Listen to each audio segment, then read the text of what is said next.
Buenos días, bienvenidos a todos y a todas a esta nueva jornada que organiza la Confederación de Empresarios de Cádiz con la colaboración de la Consejería de Transformación Económica, Industria, Conocimiento y Universidades y con la colaboración también de la Confederación de Empresarios de Andalucía.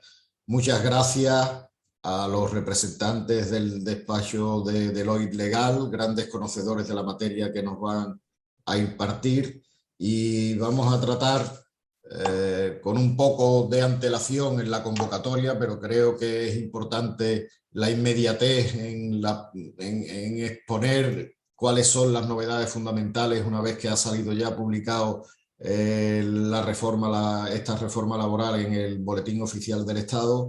Pues es importante hacerlo lo más rápidamente posible porque, bueno, aunque hay un periodo de transición y las nuevas normas de contratación, ahora nos dirán, no se aplicarán hasta finales del mes de marzo, pero yo creo que es importante ver el calado de esta reforma laboral, que si bien no ha sido tan extensa como inicialmente nos temíamos, sí es una reforma laboral importante, sí es una reforma de calado porque afecta fundamentalmente a la contratación temporal, afecta también a la institucionalización o al desarrollo de los nuevos ERTE, que esperemos que haya una regulación perdurable y no cambiable, a diferencia de lo que ha ocurrido con el ERTE COVID, que hemos estado permanentemente viendo cambios en cada una de sus prórrogas. Y por último, también veremos las modificaciones en la negociación colectiva. Gracias, digo, al despacho Deloitte Legal, contamos con los tres ponentes: Fernando Ruiz Linaza, que nos hablará sobre las nuevas formas de contratación laboral; Beatriz Prieto Panadero, sobre las novedades en materia de los ERTES, el mecanismo de red de flexibilidad y estabilización del empleo; y con Patricia Millán Queijo, reformas en materia de negociación colectiva, prioridad aplicativa del convenio de empresa y ultraactividad del convenio. Muchas gracias a los tres y, bueno, intentaremos, las tres exposiciones se harán seguidas una detrás de otra y luego abriremos un turno de preguntas que pueden ustedes realizar las preguntas a través del chat. Iremos tomando nota de las distintas preguntas y luego ir contestándolas en la medida en que sea posible.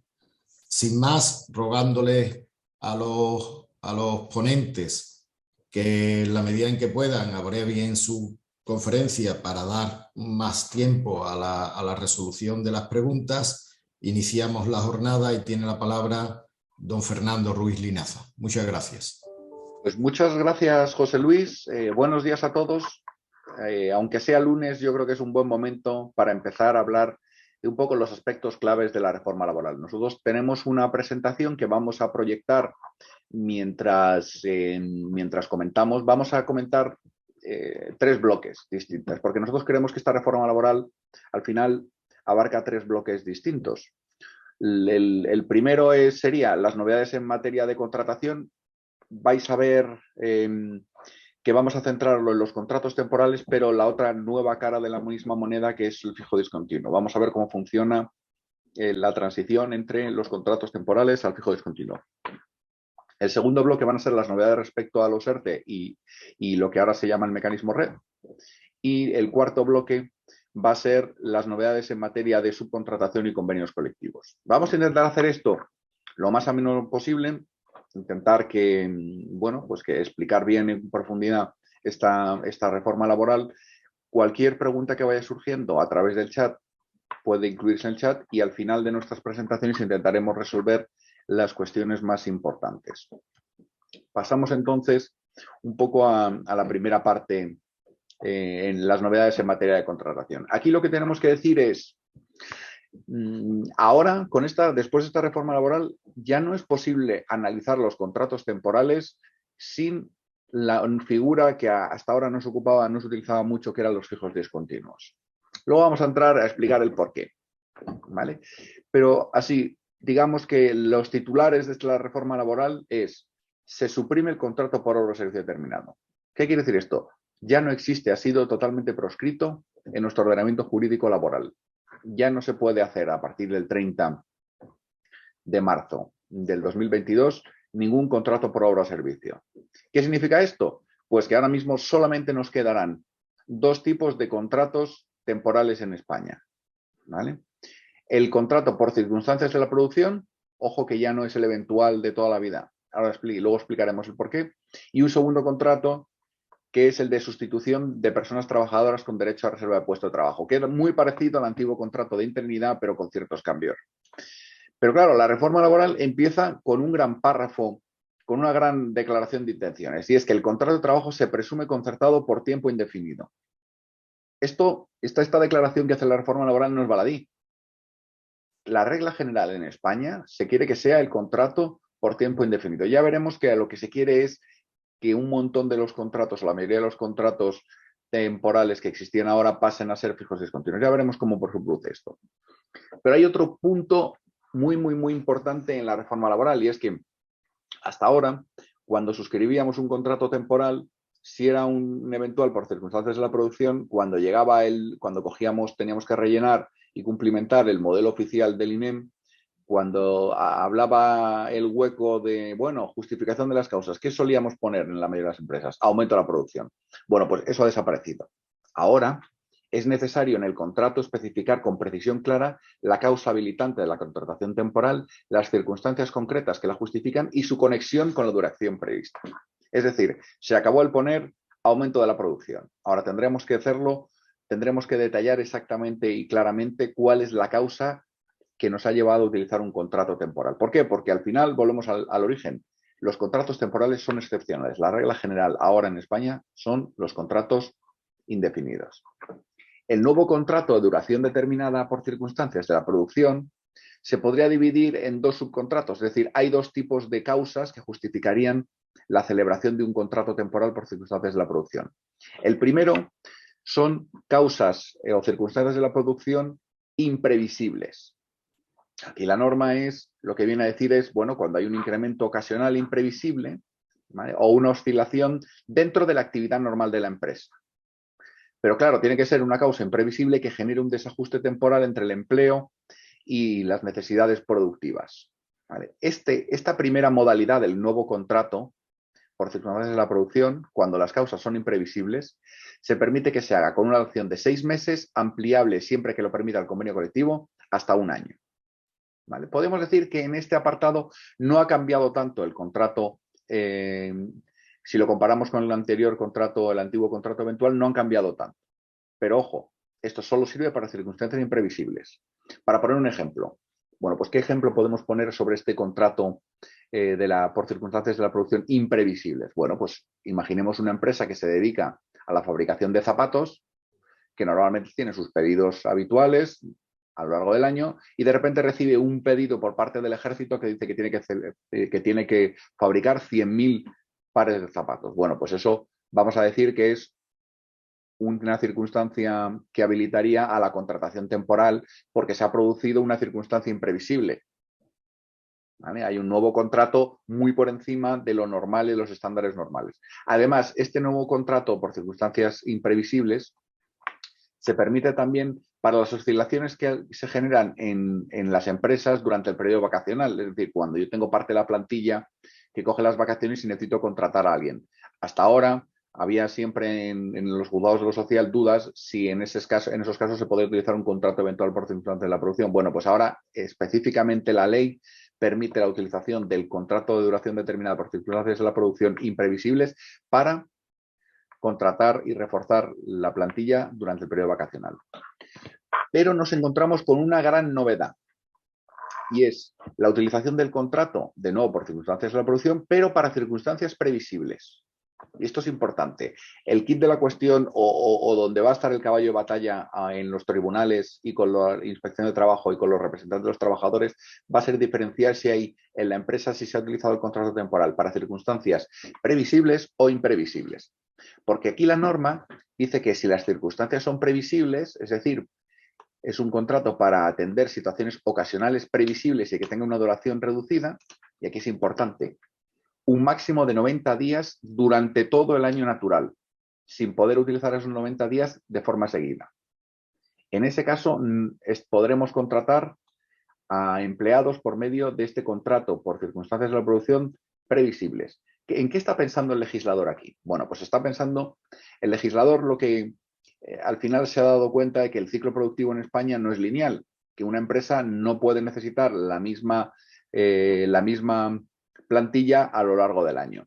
Si pensamos en un ejemplo de que justifique este contrato por circunstancias previsibles, imaginemos, por ejemplo, la hostelería. En hostelería en España es muy habitual que yo tenga unos picos, que una empresa hostelería tenga unos picos donde necesite contratar gente. Por ejemplo, pues posiblemente Navidad, Semana Santa, verano y los puentes. Bueno, pues el legislador lo que dice es, perfecto, yo tengo en cuenta que puede haber hasta 90 días durante el año natural que una empresa necesite más empleados. Pues yo permito que durante esos 90 días máximos en el año se pueda contratar porque son causas previsibles. Es normal en la hostelería que en Semana Santa tenga que contratar. El único punto es que durante esos 90 días podrá contratar todos los empleados que necesite, pero solo durante esos 90 días si las causas son previsibles. Y esto es importante. Ahora en el contrato por circunstancia temporal, por circunstancias de la producción, tendremos que determinar si es causa imprevisible o previsible. Y si la causa es previsible, solo podremos contratar a lo largo del año un máximo de 90 días. Es verdad que podremos contratar el número de empleados que sean necesarios, pero solamente durante un máximo de 90 días. Hay otro punto importante que afectará mucho a las empresas, sobre todo a las empresas que se dedican a contratas para empresarios principales, empresas más grandes, y es que no se permite la utilización del contrato temporal de circunstancias de la producción, ni el de circunstancias previsibles ni imprevisibles, para la realización de trabajo en el marco de contratas, subcontratas o concesiones administrativas. Es decir, ¿qué significa esto? Que las empresas que se dedican a prestar servicios como una contrata para un empresario principal o para la administración no pueden contratar en principio a su plantilla por medio de contratos temporales por circunstancias de la producción. Luego veremos que la ley específicamente lo que dice es que la regla general deberán de ser contratados estos empleados de contratas por medio de un contrato fijo discontinuo. Luego matizaremos que dentro de las contratas sí que podría haber algún tipo de variación y necesidades para utilización de contratos temporales, pero va a ser una excepción, ¿no? Al final lo que tenemos que tener en cuenta es, si yo soy una empresa que se dedica a prestar servicios como una contrata para un empresario principal, mis empleados, la regla general es que no pueden ser contratados de forma temporal, tienen que ser contratados de forma indefinida. El segundo contrato temporal que se permite, una vez que ha sido prohibido la utilización del contrato por obra o servicio determinado, es el contrato para sustitución de trabajadores con reserva de puesto. Aquí, la ley específicamente señala que pueden ser utilizados estos contratos de sustitución en 3 supuestos distintos. El primero, para sustituir a una persona trabajadora con derecho a la reserva de puesto de trabajo. Imaginemos durante la baja por maternidad, paternidad, riesgo durante el embarazo, es decir, los supuestos que habitualmente se utilizaban para la interinidad. Además, se permite un segundo supuesto para sustitución, que sería complementar la jornada reducida de un trabajador con derecho a reducción de jornada establecida por ley o convenio. Es decir, cuando hay un trabajador que tiene una reducción de contrato, imaginemos, por cuidado de un hijo, ¿vale? Bueno, pues el empleado que yo contrato para que complemente las horas desde la reducción hasta el límite de la jornada máximo, se podrá hacer por medio de este contrato de la sustitución. Existe un tercer supuesto para este contrato de sustitución y es la cobertura temporal de un puesto de trabajo durante el proceso de selección o promoción para la cobertura definitiva del contrato. Aquí lo que dice la norma es que, claro, este contrato de sustitución, si es para la cobertura durante un proceso de selección o promoción, solo puede tener una duración máxima de 3 meses. Lo que pasa es que sí que hay una nueva novedad a tener en cuenta y es que hasta ahora, cuando se contrataba a alguien con el antiguo contrato de interinidad, digamos que específicamente se les señalaba a quién se iba a sustituir y no coincidían. Ahora la nueva norma lo que permite es que el sustituido y el sustituyente coincidan 15 días para hacer, digamos, una transición ordenada. Además, hay que tener en cuenta unas reglas comunes marcadas específicamente por la ley que señalan que si se cumplen estos requisitos, el empleado, el trabajador, adquiere automáticamente, y esto es importante, la condición de fijo. ¿Vale? El primero de los requisitos para adquirir automáticamente la condición de fijo, dice la ley, cuando la persona contratada se haya hecho el contrato temporal incluyendo las condiciones establecidas o la causa de temporalidad. Esto podemos decir, bueno, pues esto ya ocurría antes y tiene toda la razón. Esto ya ocurría con los contratos temporales anteriores. Cuando la causa no era justificada, se adquiría la condición de fijo. Pero ahora vamos a ver qué es más importante, otros nuevos supuestos para adquirir la condición de fijo. Y es que al final, lo que viene a decir la norma es que si alguien ha estado utilizando un contrato temporal o dos contratos temporales por un periodo superior a 18 meses en un periodo de 24 meses, adquiere automáticamente la condición de fijo. Antes, para adquirir esa condición de fijo era necesario que pasaran 24 meses en un periodo de 30. Eso se ha rebajado. Ahora, en cuanto tengamos a alguien contratado por medio de contratos temporales encadenados más de 18 meses, adquiere automáticamente la condición de fijo. Y es importante decir que en esos 18 meses se van a contar si hubiera tenido el empleado contratos previos a través de una ETT. Tendremos que sumar todos los contratos temporales previos para saber si se superan los 18 meses. Y si se superan los 18 meses, automáticamente, y luego veremos la forma en la que se adquiere la condición de fijo, pasa a ser el empleado fijo. Importante, hay una nueva causa también para adquirir la condición de fijo que tiene sentido desde el punto de vista de la ley, pero todas las empresas van a tener que tener mucho cuidado para que no incurrir en este supuesto de adquisición de la condición de fijo de forma automática. Y es, cuando yo contrato por medio de un contrato temporal para cubrir una posición y esa posición que yo estoy cubriendo con el nuevo contrato temporal venía siendo cubierta por un empleado que yo contraté previamente por causa temporal más de 18 meses. ¿Qué quiere el legislador? Lo que quiere el legislador es, bueno, hay empresarios que ya se saben esta norma y lo que hacen es contratar gente, pero solamente sin superar los 18 meses. Bueno, pues lo que quiere la norma es, si ese puesto que yo quiero cubrir ahora con un nuevo contrato antes estaba cubierto por medio de contratos temporales y ha estado cubierto por medio de contratos temporales más de 18 meses, esa nueva contratación que yo haga, aunque sea por medio de un contrato temporal, va a adquirir automáticamente la condición de fijo. ¿Vale? Por lo tanto, muy importante. Otro punto que cambia, y esto es muy importante para la negociación colectiva, y nos vamos a encontrar a los representantes de los trabajadores, a los sindicatos de las secciones sindicales, bueno, pues pidiéndonos entrar a negociar esto en la negociación. Y es, bueno, ahora resulta que en los primeros borradores de la reforma laboral, y esto salió mucho en prensa y fue bastante discutido, se hablaba de que las empresas iban a tener un número máximo, un porcentaje máximo de empleados en temporalidad. Esto ahora mismo no es una obligación, es decir, ahora mismo no es obligatorio o no hay unos límites máximos de temporalidad en las empresas. Lo que pasa es que en la reforma laboral lo que sí que ha dicho es que en los convenios colectivos sí se pueden establecer por porcentajes máximos de temporalidad y además fijar criterios relativos a la adecuada relación entre el volumen de contratación temporal y la plantilla total de la empresa. En la práctica, ¿qué significa esto? Que en los nuevos convenios colectivos que vamos a firmar nos vamos a encontrar que la otra parte, el Banco Social, nos va a pedir que incluyamos un porcentaje máximo de contratación temporal en nuestra empresa. Es un tema a negociar, pero que sepáis que este va a ser uno de los nuevos puntos calientes de la negociación en cada uno de los convenios, ya sea a nivel de empresa y a nivel de sector.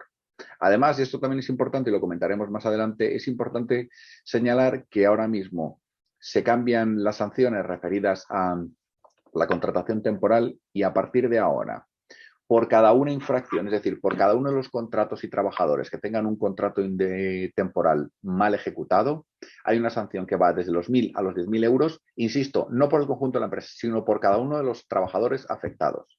Es decir, que si tenemos 10 contratos temporales incorrectamente realizados, nos podemos encontrar con una sanción que va desde los 10.000 a los 100.000 euros, es decir, 10 sanciones diferenciadas.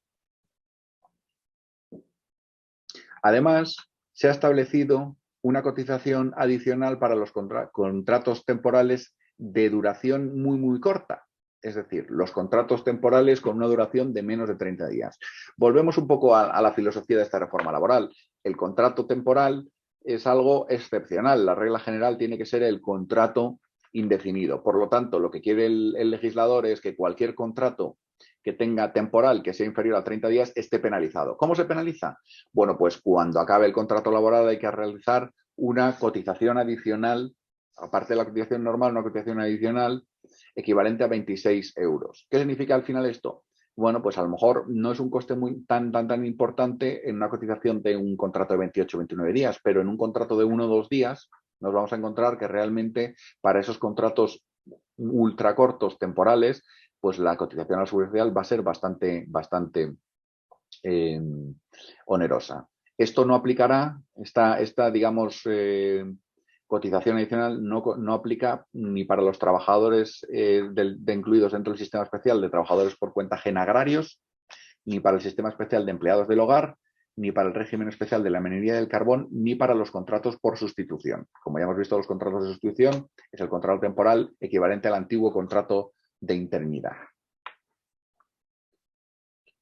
Y ahora lo que vamos a ver es muy importante, el contrato fijo discontinuo. Como ya hemos visto, el legislador lo que quiere es totalmente considerar como algo excepcional el contrato temporal.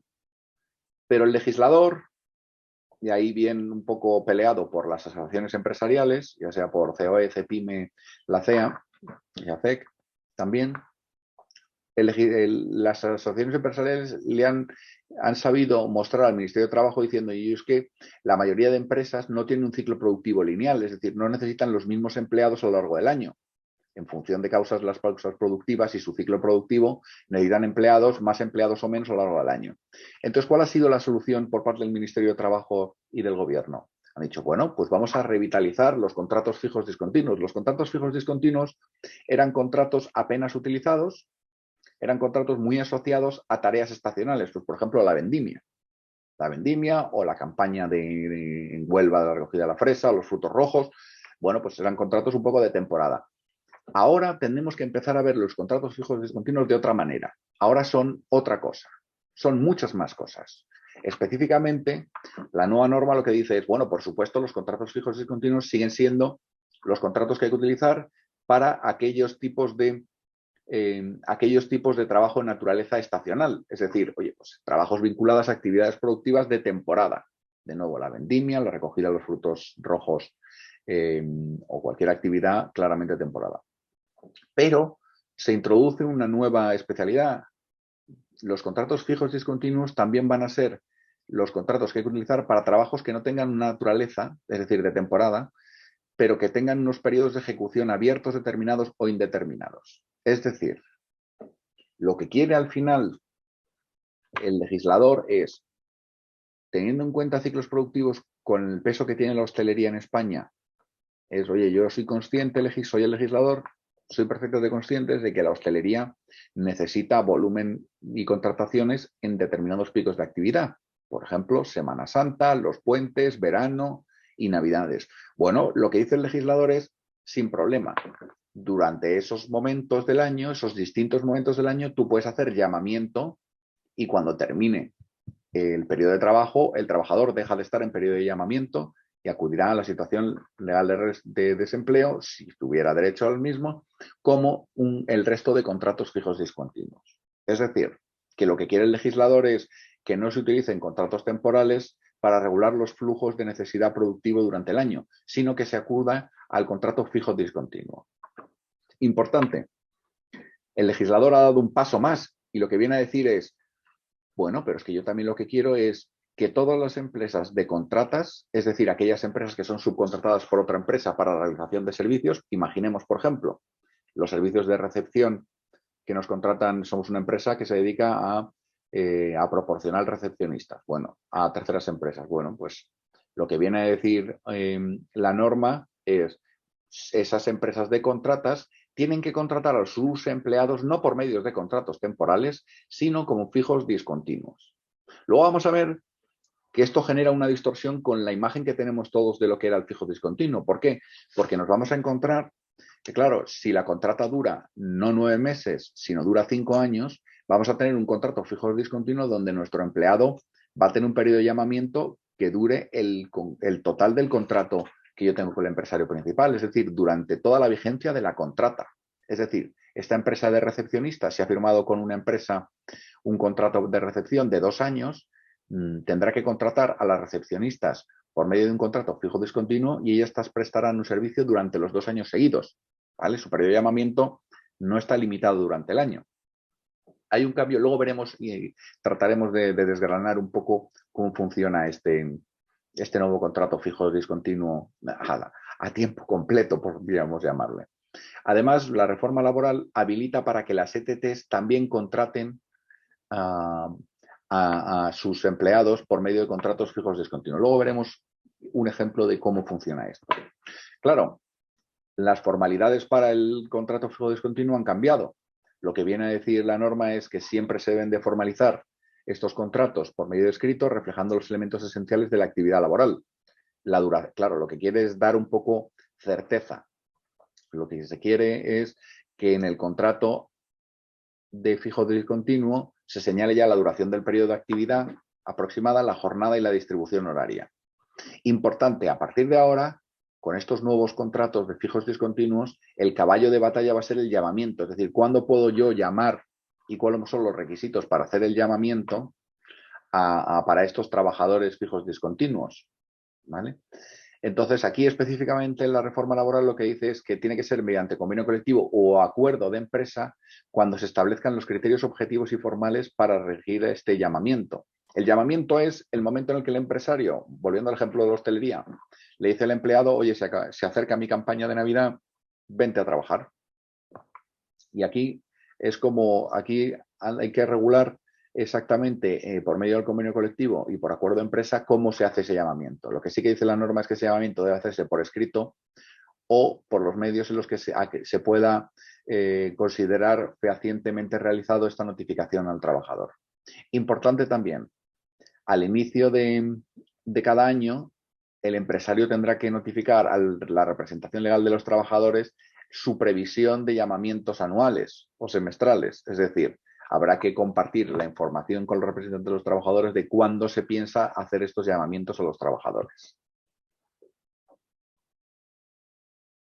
Pasamos a la siguiente slide. A ver. Como ya hemos visto, ahora el contrato fijo discontinuo es el contrato que hay que utilizarse por las empresas de contratas que tienen un contrato, digamos, con un empresario principal. ¿Vale? De nuevo al ejemplo, imaginemos de nuevo, por ejemplo, las recepcionistas o un contrato de seguridad o servicios de jardinería, ¿vale? Que prestamos para un tercer empresario. ¿Vale? Entonces, lo que viene a decir aquí la reforma laboral es, bueno, como estos trabajadores tienen que hacerse siempre por medio de un contrato fijo discontinuo, ¿qué pasa cuando a mí el empresario principal, y yo soy la empresa de la contrata, me termina el contrato? ¿Qué hago yo con mis empresarios? Con mis empleados, ¿vale? Yo soy una empresa que presta servicios de jardinería, llevan mis empleados contratados fijos discontinuos durante 2 años, pero resulta que el empresario principal me dice que me termina el contrato. Bueno, pues independientemente de que habría que ver en el convenio colectivo si hay cláusula de subrogación, si no hubiera cláusula de subrogación, ahí digamos que termina el llamamiento, ¿vale? Y entonces habría lo que se llama en la nueva reforma laboral un plazo máximo de inactividad, ¿vale? Y es yo tengo 3 meses en los que los trabajadores pasan a la situación de no llamamiento y yo tengo 3 meses en los que tengo que tratar de buscar alternativas para los empleados, es decir, tratar de colocarlos en otros contratos, en otros contratos que yo tenga con otros empresarios. Y si en el plazo de 3 meses no he conseguido recolocar a esos empleados que ya no tienen actividad porque ha terminado su contrata, yo tendré que adoptar las medidas tanto temporales, ERTE, o estructurales, ERE, o despidos objetivos, que sean necesarias con respecto a esos empleados. ¿Vale?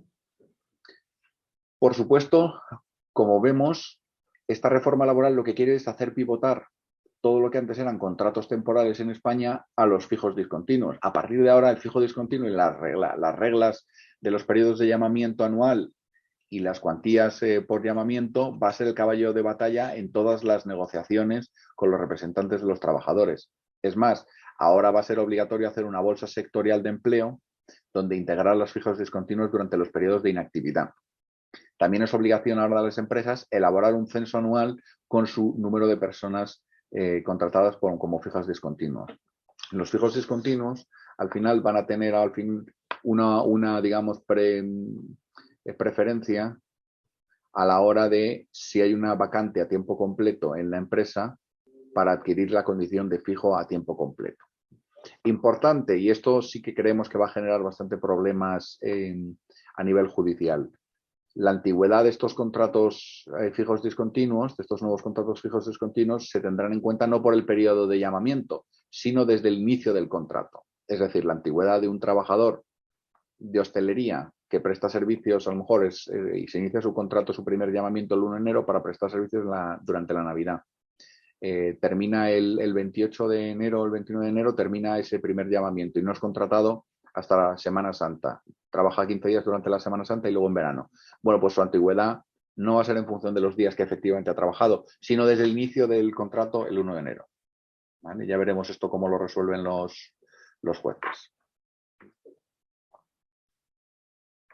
De nuevo, por supuesto, claro, la reforma laboral modifica la normativa de la ETT, la ley que regula, la ley 14 de 1994, que se regula las empresas de trabajo temporal, que las empresas de trabajo temporal en la práctica van a dejar de ser empresas solo de trabajo temporal, porque ya pueden celebrar contratos de carácter fijo discontinuo para la cobertura de contratos de puesta a disposición vinculadas a distintas necesidades que tengan las empresas. ¿Qué pretende aquí la ley?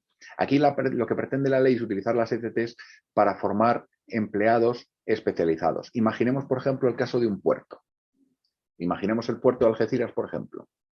Bueno, pues lo que quiere el legislador es que la ETT contrate como fijos discontinuos a gente que se dedica a la estiva y desestiva y que luego sean distintas empresas que operen en el puerto las que contraten a esos trabajadores expertos en estiva cada vez que sean necesarios sus servicios, de tal forma que el empleado que se dedica a la estiva va a tener un contrato fijos discontinuo con la ETT y cada vez que una tercera empresa necesite de los servicios de estiva, contrate a la ETT, de tal forma que ese empleado será llamado cada vez que se inicie un contrato con empresas que necesitan esas labores de estiva en el puerto y a lo mejor ese trabajador que es fijo discontinuo en la ETT ha podido prestar servicio para 5 empresas distintas a lo largo del año. Si pasamos a la siguiente slide, vamos a ver, importante, el régimen transitorio. Como ya ha mencionado José Luis, al final esta reforma tan importante del artículo 15 que regula los contratos temporales como los fijos discontinuos entran en vigor el 30 de marzo, 1 de abril del 2022. Entonces, ¿qué es lo que pasa con los contratos que tenemos vigentes actualmente? Bueno, pues hay, digamos, dos momentos diferentes. Todos los contratos temporales que tenemos, incluso los de obra-servicio, suscritos, firmados antes del 31 de diciembre del 21, podrán seguir aplicándose hasta su duración máxima prevista legalmente. ¿Vale? Esto se aplica también en los antiguos contratos eventuales por circunstancias de la producción que tuviéramos suscritos antes del 31 de diciembre. Así que con ese primer bloque de contratos, los celebrados antes del 31 de diciembre, mantendrán su vigencia. Segundo momento, ¿qué es lo que pasa con los contratos suscritos, tanto por obra o servicio como eventuales circunstancias de la producción, desde el 1 de enero hasta el 30 de marzo? Bueno, pues aquí lo que dice la ley es: yo te permito que sigas suscribiendo contratos temporales por obra o servicio o eventuales por circunstancias de la producción hasta el 30 de marzo, pero ojo, solo pueden tener una duración máxima de 6 meses. ¿Vale? El tercer elemento del régimen transitorio es ya a partir del 30 de marzo, todos los nuevos contratos que se suscriban tendrán que aplicarse conforme a las reglas que ya hemos visto en la reforma laboral. Ya no podrán hacerse contratos por obra o servicio determinado y los contratos por circunstancias de la producción tendrán que ajustarse a una causa previsible o imprevisible. ¿Vale?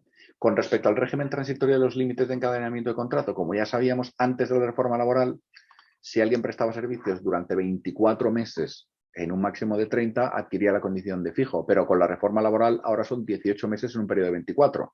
¿Qué significa esto? Que hasta el 30 de marzo lo que nos vamos a encontrar es que los contratos anteriormente suscritos sumarán y tendrán en cuenta sus límites conforme a la anterior normativa. Si pasamos a la siguiente frase, mi compañera Patricia se va a ocupar de explicar, bueno, o Beatriz, los contratos formativos. Gracias, Fernando. Sí, me voy a encargar yo de hacer el apartado de contratos formativos para terminar el primer bloque de contratación que ha iniciado Fernando y que antes de pasar a la regulación de los ERTE que hará mi compañera Beatriz. En relación a los contratos formativos, lo importante que tengáis en cuenta, ya he visto algunas de las preguntas que habéis hecho y creo que las podemos ir resolviendo ahora a lo largo de la exposición, se suprimen los contratos que existían hasta ahora de prácticas para la formación y el aprendizaje y los contratos para la formación dual universitaria. Desaparecen tal y como venían entendiéndose esos contratos conforme a esa nomenclatura y los requisitos que venían trayendo con anterioridad. Y ahora entra en vigor y empieza a aplicarse lo que se conoce como contrato para la formación en alternancia y el contrato formativo para la obtención de una práctica profesional. Y ahora veremos las diferencias que hay o lo que se exige en cada uno de estos contratos.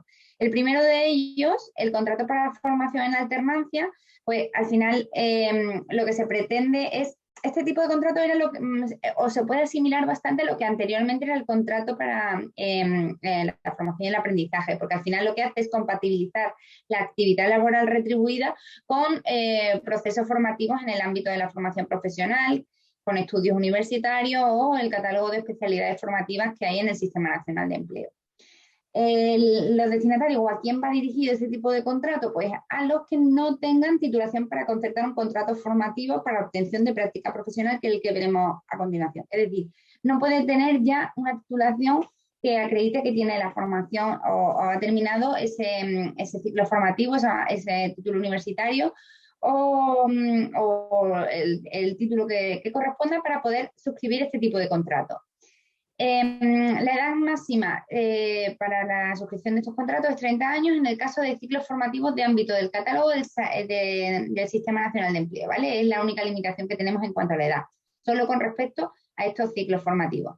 La duración, según el plan formativo, mínimo 3 meses y máximo 2 años, y esto cambia conforme a la normativa anterior que se exigía, mínimo 1 año y máximo 3 años. Se reduce un poquito. Límite, un contrato por cada ciclo formativo, titulación universitaria. Además, se prevé que podrán formalizarse contratos de este tipo con varias empresas en base al mismo título, siempre que respondan a actividades vinculadas o actividades diferentes dentro de lo que es ese mismo ciclo formativo. Y nunca superándose el periodo máximo que acabamos de indicar de 2 años. O sea, nunca podrá hacerse durante más de 2 años, aunque sea para diferentes contratos con diferentes empresas. Este tipo de contrato se puede realizar a tiempo completo o a tiempo parcial, pero en cualquier caso tiene que ser compatible con la formación. Y en el primer año se entiende que no puede ser superior al 65% de la jornada de la empresa en la que esté trabajando con este tipo de contrato, y en el segundo al 85%. Vale, luego, requisitos importantes a tener en cuenta. La actividad desempeñada debe estar relacionada con las actividades formativas, es decir, no puede ser que se le haga un contrato formativo para realizar actividades que no tengan absolutamente nada que ver con el ciclo formativo o el título universitario que está desarrollando. Las personas trabajadoras contarán, en este caso, con 2 tutores, y es fundamental. Uno por parte de la empresa en la que vaya a prestar servicio y otro ofrecido por el centro o entidad de formación por la que se suscribe. Los centros formativos elaborarán con la participación de la empresa los planes formativos, es decir, es muy importante que esté documentado por escrito la existencia de ese plan formativo individual en el que se debe de especificar pues, el contenido de la formación, el calendario y las actividades y requisitos de la tutoría, entre otras cosas, pero es fundamental que por lo menos esto esté recogido.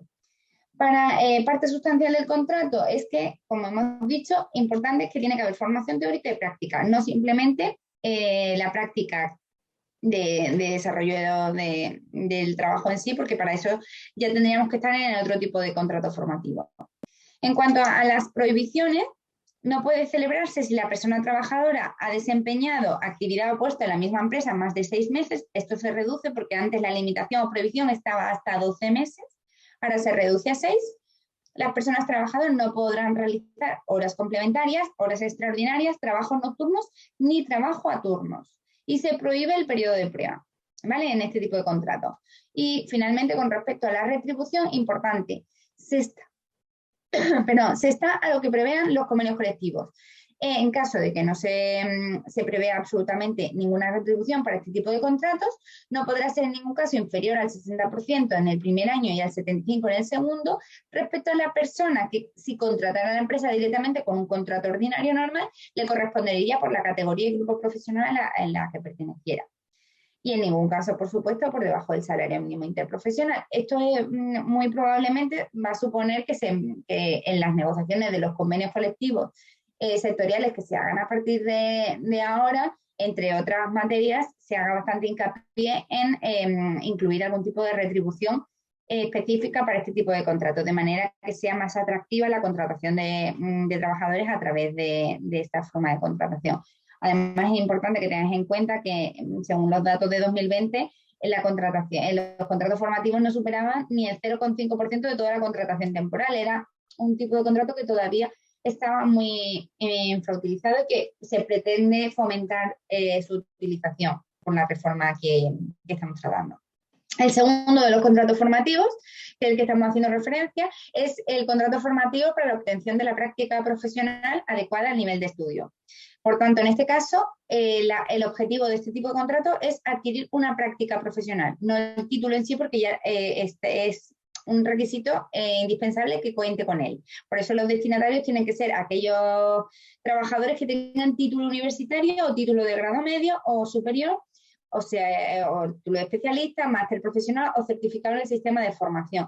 Es decir, tiene que tener ya la titulación terminada. Es importante en este punto que tengáis en cuenta que se podrían realizar varios contratos formativos para la obtención de la práctica profesional, que es el que estamos analizando ahora, si tienes diferentes titulaciones. Imaginaros un estudiante que ha terminado el grado correspondiente y luego va a hacer un posgrado, un máster, pues podría haber realizado un contrato formativo para la obtención de práctica profesional una vez que terminó el título en la universidad, y luego hacer el posgrado o el máster podría suscribir otro adicional. Lo que no se puede hacer es una persona que ya ha terminado el título universitario y el posgrado, a partir de ahí hacer en la misma empresa dos contratos, uno por el título universitario y otro el posgrado, porque ya la empresa conocía que tenía esa doble formación, por así decirlo. Entonces tendría que ser un único contrato. Se puede hacer 2 veces si todavía no se ha realizado ese posgrado o máster o titulación adicional, ¿vale? El límite temporal en este caso deberá concertarse dentro de los 3 años o de los 5 años si se concierta con una persona discapacitada. Esto también ha variado conforme a la normativa anterior, en la que eran 5 y 7 años respectivamente.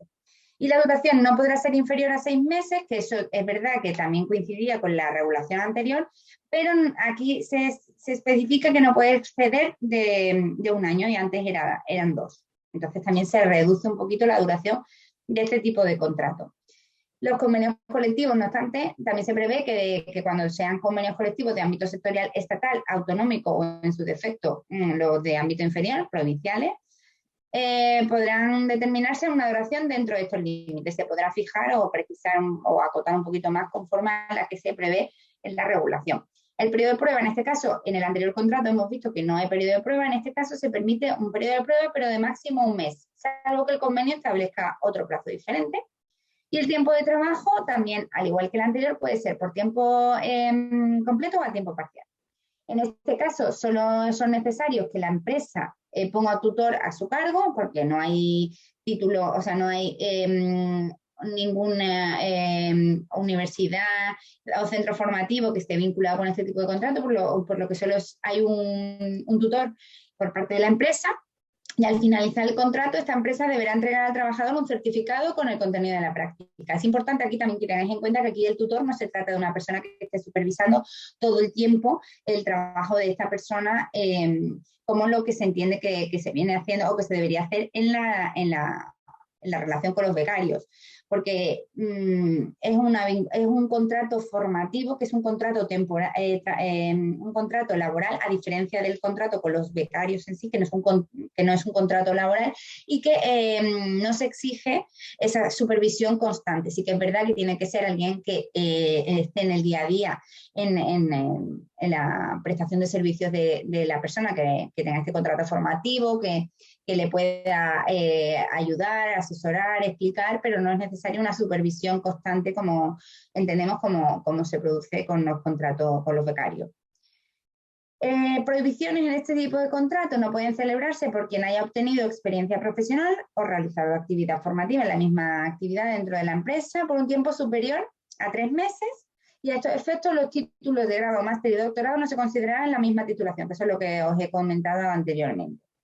No podrán realizarse en este punto, se limita únicamente a la prohibición de realizar horas extraordinarias, salvo las necesarias para prevenir, reparar siniestros y otros daños extraordinarios urgentes. Por lo tanto, en principio, con este tipo de contratos se podrán realizar trabajo nocturno y trabajo a turnos si es la manera que tienen de trabajar en la compañía correspondiente. Con respecto a la retribución, la establecida en el convenio colectivo, como decíamos anteriormente, y si no se prevé ningún tipo de retribución específica, en este caso cobrarán igual que cobraría una persona contratada directamente por la empresa con un contrato ordinario para ese grupo categoría profesional. Y nunca inferior al salario mínimo interprofesional, como comentábamos. Luego, algunas normas comunes de los contratos formativos, así para que lo tengáis un poco en la cabeza, pues cualquier incumplimiento, o sea, cuando no se cumplen estos contratos formativos con todos estos requisitos que hemos venido comentando, de duración, etcétera, o se celebren en fraude de ley, pues se entenderán que se han concertado con un contrato indefinido de carácter ordinario normal. Aquí es importante también que tengáis en cuenta que se permite, y además es algo que deberíais hacer todas las empresas que vais a realizar este tipo de contrato, es solicitar un certificado al SEPE para que os dé, con respecto a esa persona trabajadora que le vais a hacer este tipo de contrato, el historial de contrataciones que tiene con este contrato en otras empresas, de manera que tengáis la certeza absoluta de que no se está superando este plazo máximo y entonces ese certificado en sí tendrá tendrá carácter liberatorio para la empresa, porque no se va a ver limitada o va a poder acreditar que él ha hecho todo lo posible para conocer que no se supera ese periodo máximo que se establece. Por lo tanto, es importante que solicitéis el certificado del SEPE con respecto a esa persona para no superar los periodos máximos que se prevén.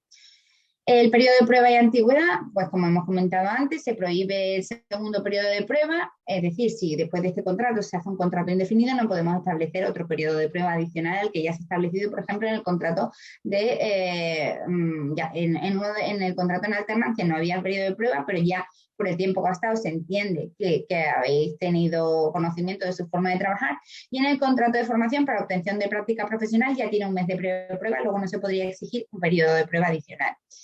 Y además se incluye que estos contratos formativos se computen a efectos de antigüedad en la empresa, si luego continuara la misma.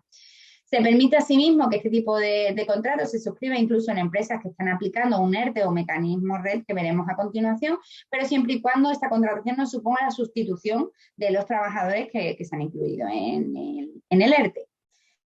También se prevé que por el convenio colectivo de ámbito sectorial, tanto estatal, autonómico como provincial, pues se puedan establecer las categorías en las que se podrá, o las actividades que podrán desarrollarse con este tipo de contratación formativa. Este tipo de contrato debe suscribirse en todo caso por escrito y debe incluir un plan formativo. La seguridad social tendrá la cobertura total en materia de seguridad social, incluyendo también la cobertura por formación. La duración, interrupción, se prevén tanto en los dos tipos de contratos formativos que hemos dicho, que la interrupción de los contratos por una situación de incapacidad temporal, nacimiento o adopción de un hijo, guarda con fines de adopción o acogimiento, riesgo durante el embarazo o durante la lactancia, e incluso también violencia de género, pues interrumpen el plazo máximo y una vez que se termine este periodo suspensivo se podrá reanudar por la duración que le quede hasta llegar a la duración máxima. Entrada en vigor de estos contratos no es con la fecha de publicación al día siguiente de la fecha de publicación del Real Decreto, sino a los 3 meses de la publicación del mismo, es decir, el 30 de marzo de 2022, que será cuando empecé a tener efecto estas dos tipologías de contrato formativo. Y a continuación vamos a ver un poco sobre el régimen transitorio.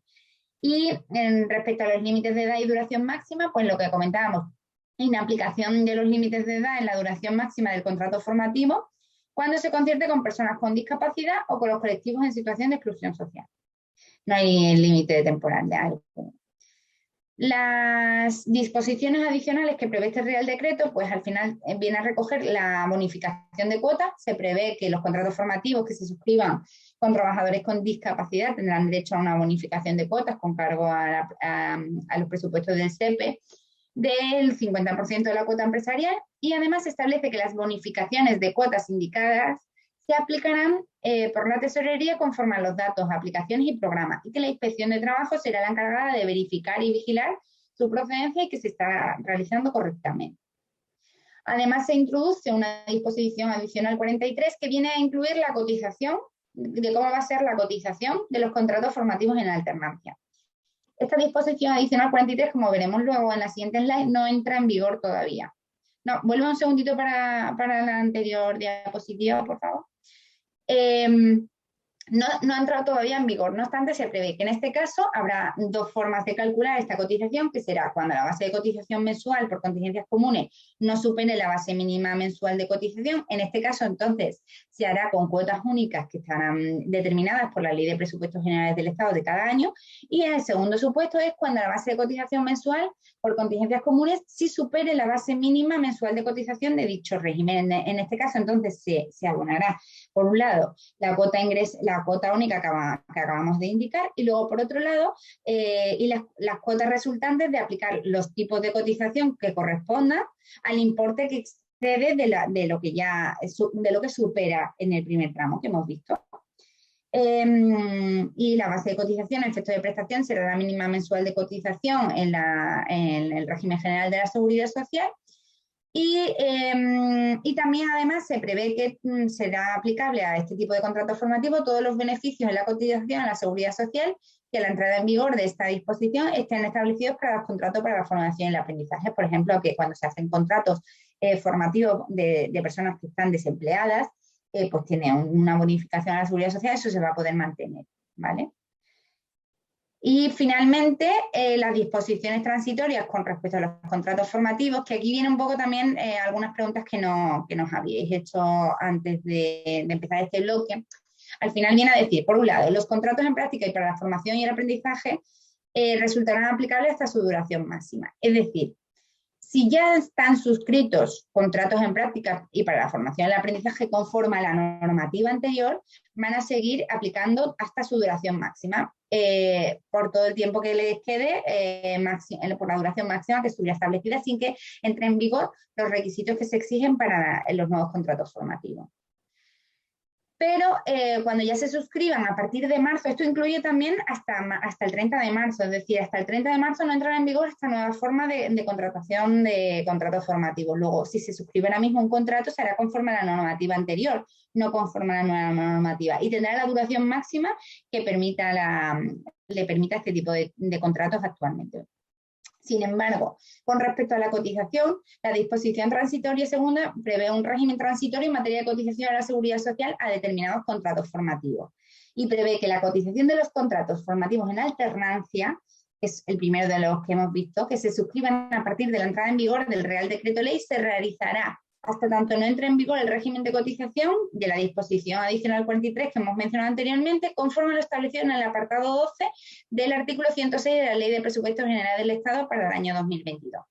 Esto al fin y al cabo todavía no tiene ningún tipo de implicación, va a seguir como hasta ahora, es decir, la cotización de los contratos en práctica que se suscribieron a partir de septiembre de 2021, que es cuando se ha producido la subida del salario mínimo interprofesional, va a ser la misma en lo que va de ahora mismo de 2022, siempre y cuando no se produzca otra subida del salario mínimo interprofesional, que es lo que veis ahí abajo en el recuadro, que es la previsión que se hace. Como todavía no se ha modificado el salario mínimo interprofesional, ni se prevé que se vaya a producir en los próximos meses, la cotización seguirá siendo igual que era a partir de septiembre. Y digo a partir de septiembre porque anterior a septiembre, es decir, de enero a agosto de 2021, era un poquito inferior porque el salario mínimo interprofesional era inferior. Y en septiembre es cuando se produjo esa subida.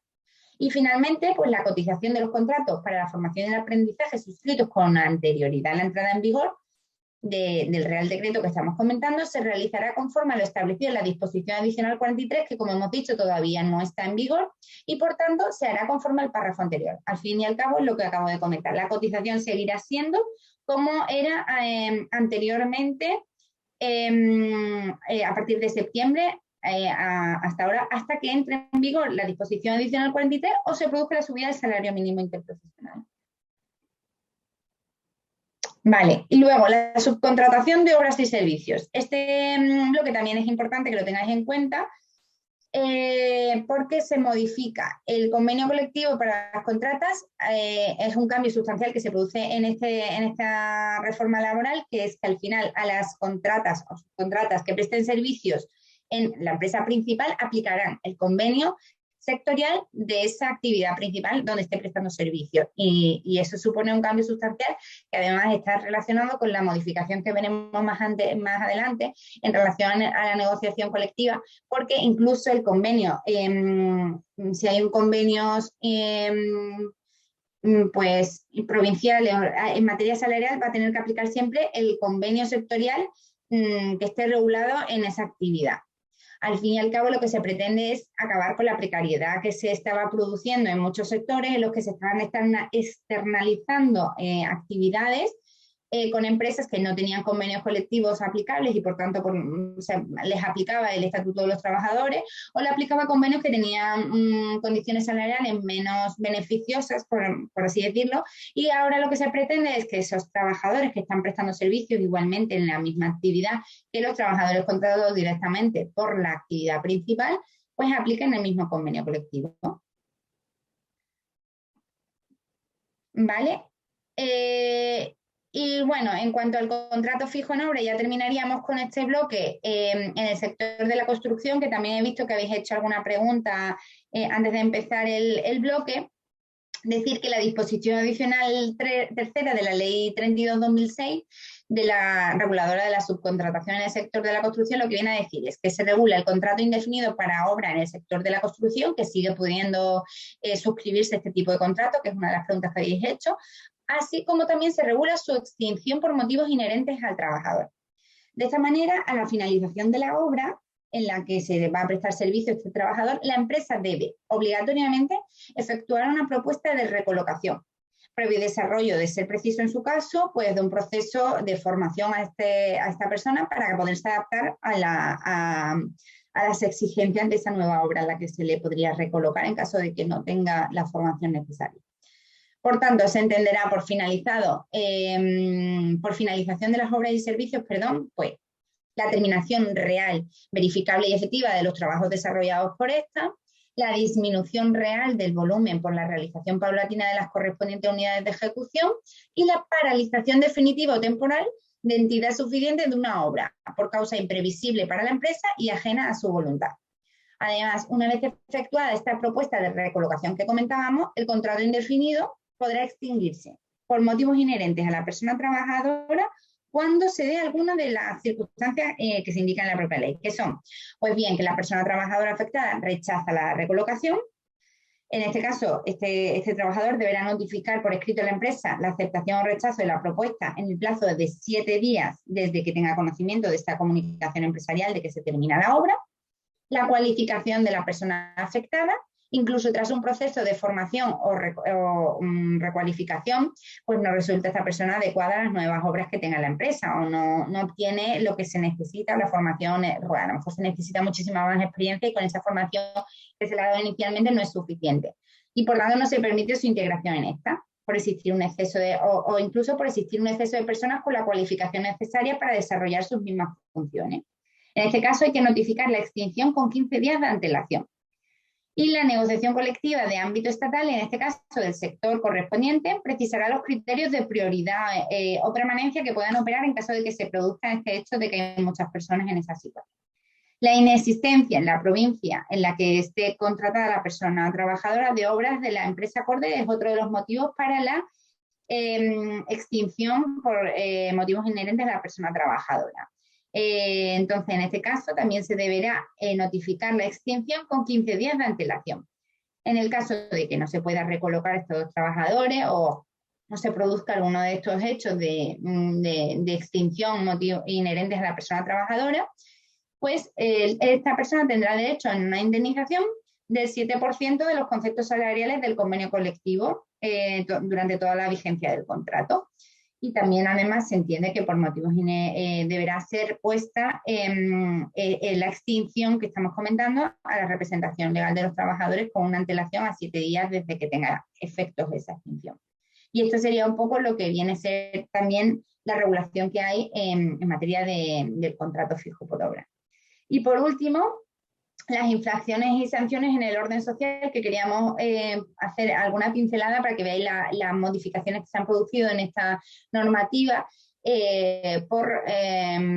sobre todo vinculadas al bloque de contratación que estamos comentando. Pues en cuanto a infracciones leves, se modifica el apartado 5 para incluir una infracción leve, que es la de no informar a los trabajadores que estén o bien a tiempo parcial o trabajadores a distancia, trabajadores con contratos de duración determinada o temporales o incluso los formativos, y a los fijos discontinuos. Pues el hecho de no informarles de vacantes existentes en la empresa en los términos previstos en los artículos que indicamos del estatuto supone una infracción leve. Aquí es importante que lo notifiquéis. Pues bien, si todos los trabajadores tienen acceso al tablón de anuncios y es algo bastante utilizado en la compañía, pues se confirma en el tablón de anuncios. Que no todos los trabajadores tienen acceso al mismo, no es un canal que se pueda acreditar que es fácil de llegar a todos, pues a través de la intranet de la compañía o en un último caso, pues no sé, a través del correo electrónico, por ejemplo.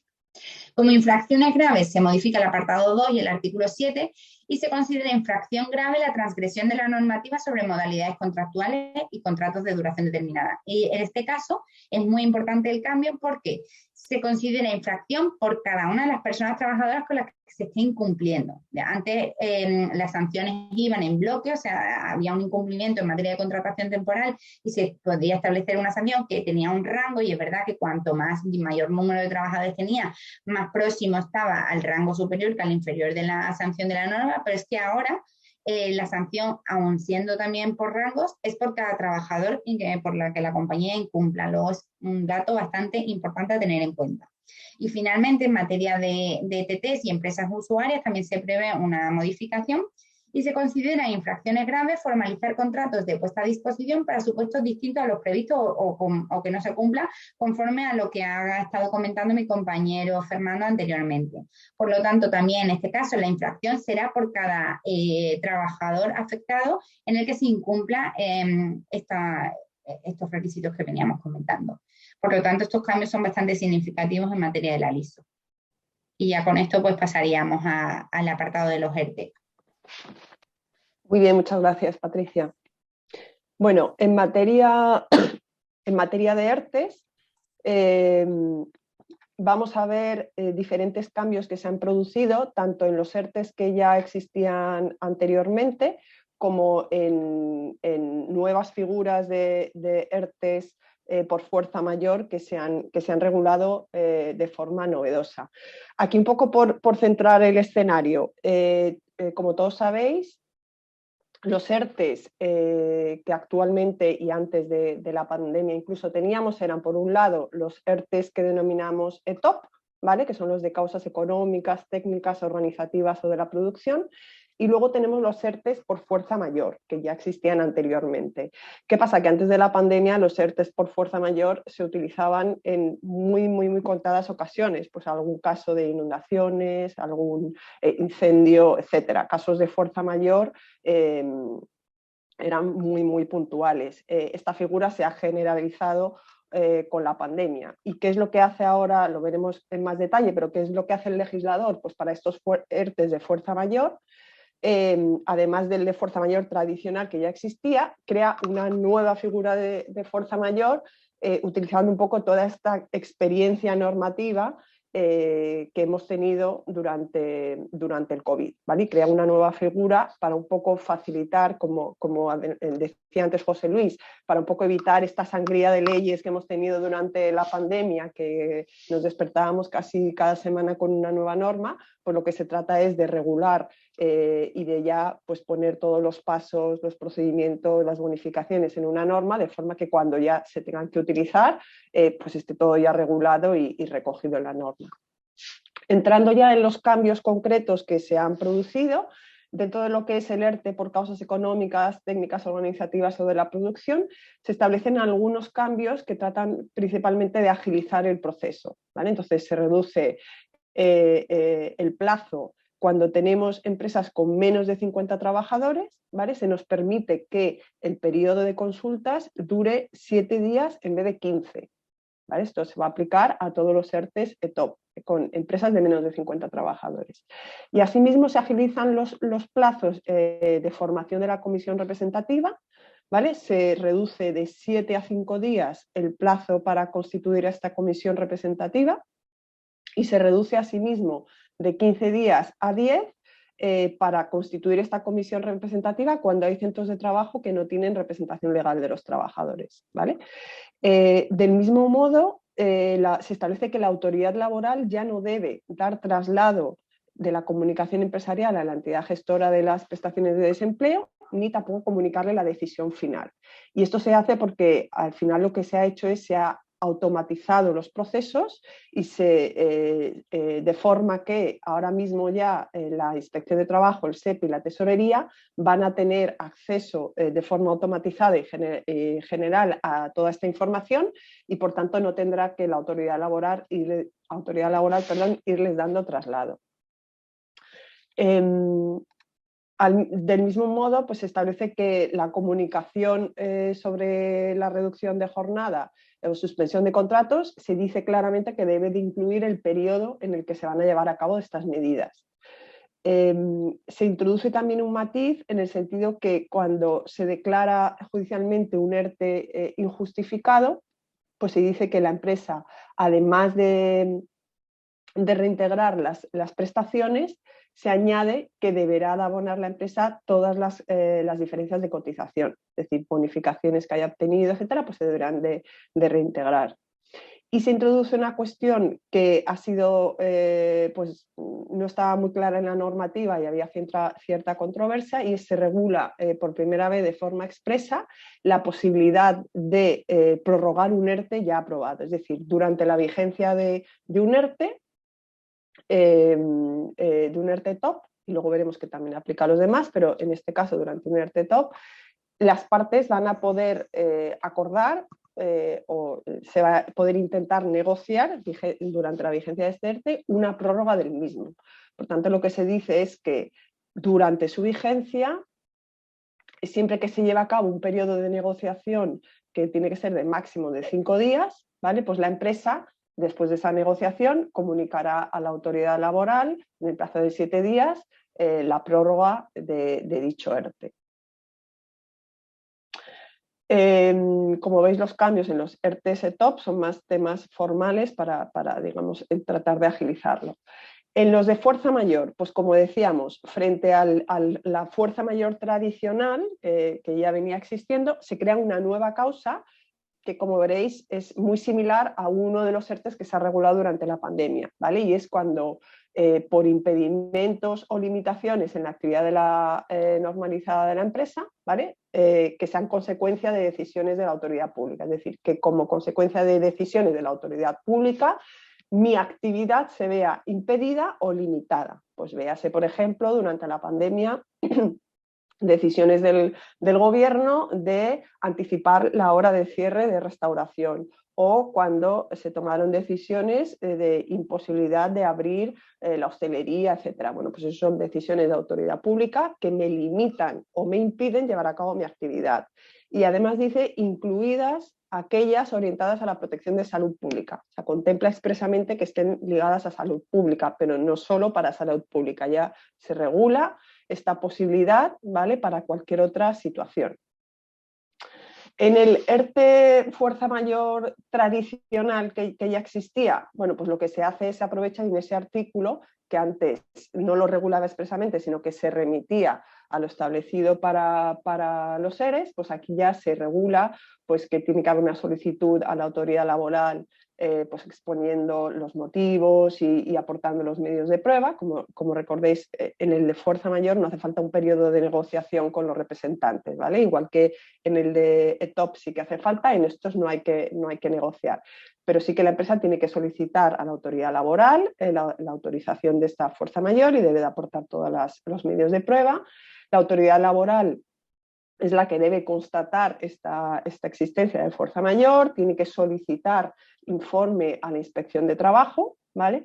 Tiene 5 días la autoridad laboral para pronunciarse y con su resolución decidirá si concurre esta fuerza mayor o no.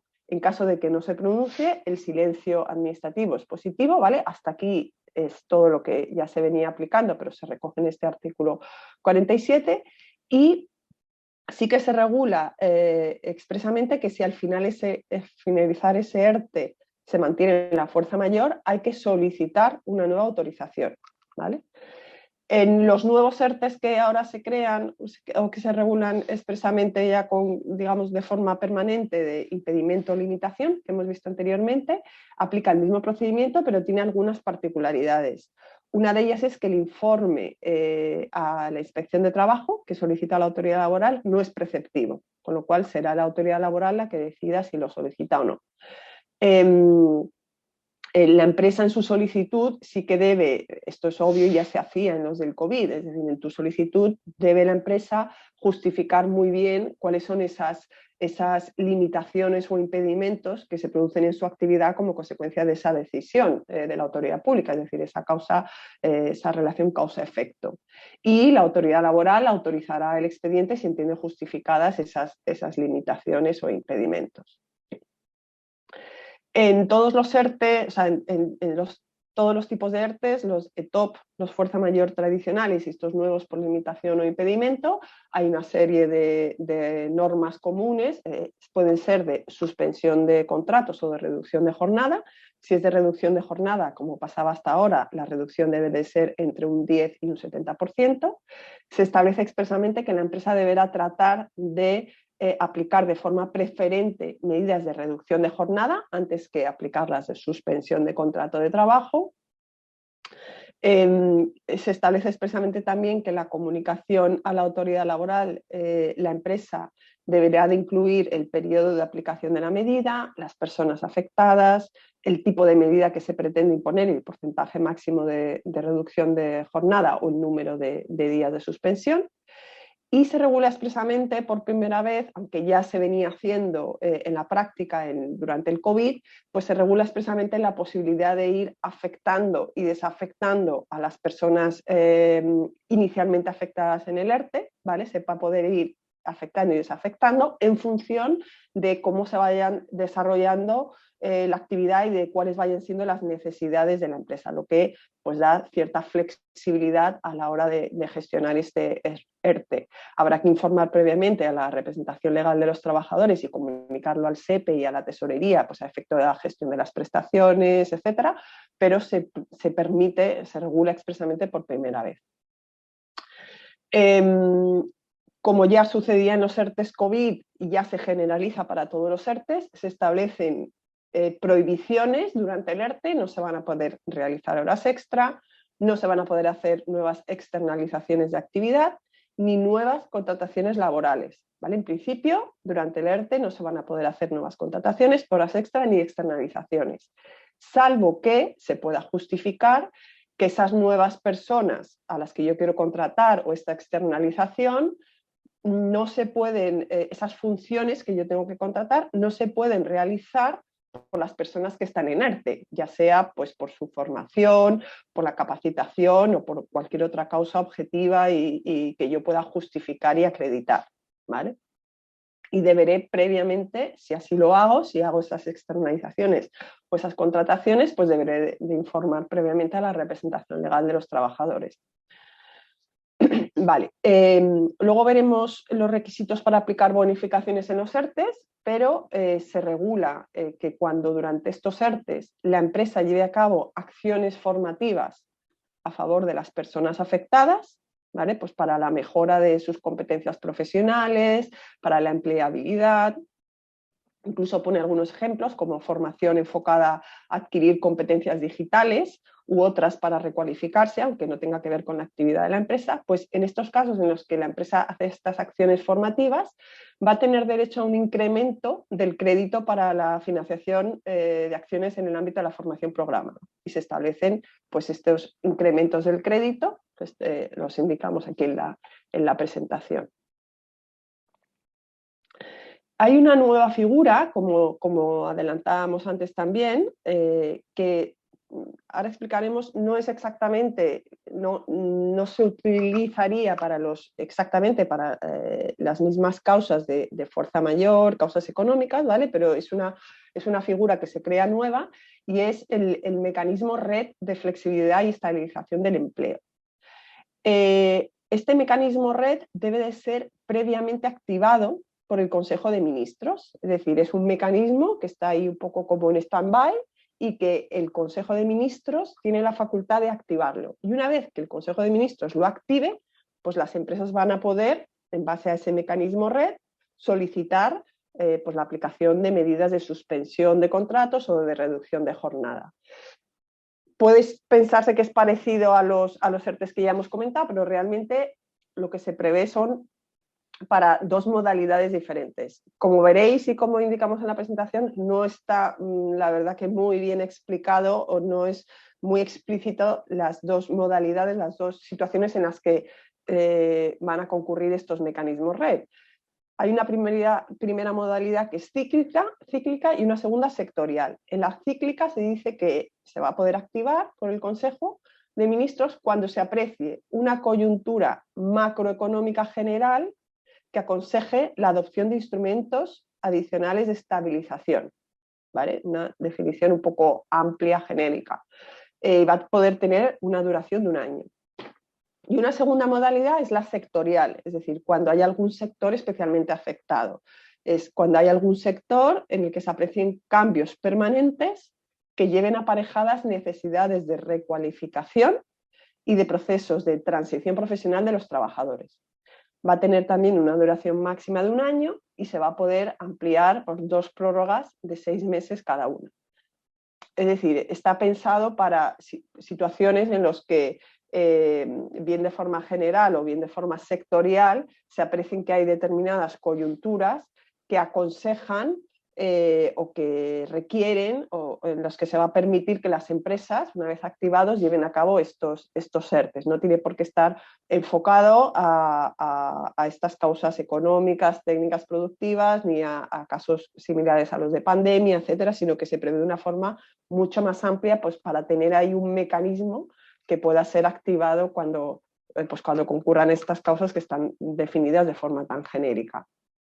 Como decíamos, se activa por el Consejo de Ministros y una vez activado las empresas van a poder solicitar la aplicación de estas medidas suspensivas o de reducción de jornada, ¿vale? Y si estamos en una modalidad sectorial, la empresa, además de la solicitud a la autoridad laboral, deberá presentar un plan de recualificación de las personas afectadas. La autoridad laboral remitirá a la inspección de trabajo esa solicitud de la empresa, ¿vale? Que la inspección emitirá su informe en el plazo de 7 días y pues se resolverá, la autoridad laboral deberá en los 7 días resolver. Aquí igualmente el silencio será positivo.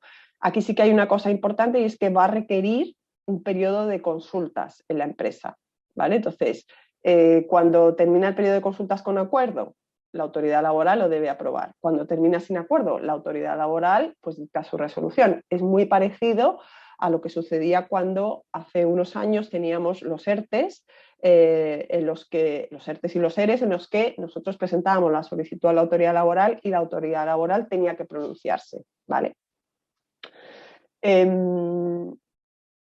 Los trabajadores en estos mecanismos red, como veremos, tendrán no es la prestación de desempleo, pero es muy similar, es una medida de protección social, ¿vale? Que se regula más adelante.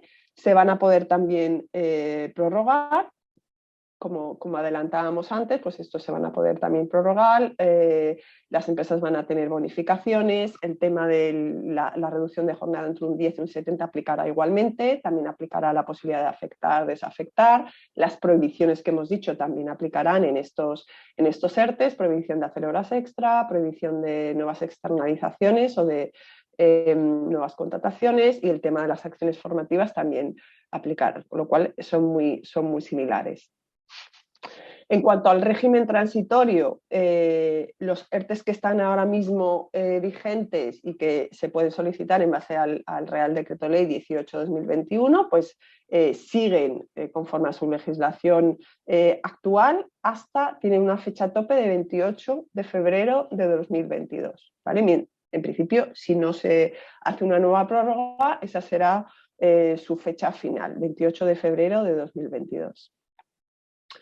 En materia de beneficios, como hemos dicho anteriormente, estos se regulan ya también en la norma, las bonificaciones en las cuotas de seguridad social que van a tener cada uno de estos ERTEs. Hasta ahora, como sabéis, pues ahora mismo hay un caos de bonificaciones porque en función de cuándo se iban solicitando o por qué periodos se iban tramitando, pues las bonificaciones iban cambiando, ¿vale? Ahora mismo lo que se establece en la norma es que si son ERTEs ETOP, la bonificación en las cuotas va a ser del 20%, siempre que, y es un requisito necesario, la empresa desarrolle estas acciones formativas, ¿vale? Que habíamos dicho antes, o al menos que acredite que ha puesto a disposición de los empleados afectados estas acciones formativas y ellos no han querido desarrollarlas, pero que por lo menos las ha puesto a su disposición.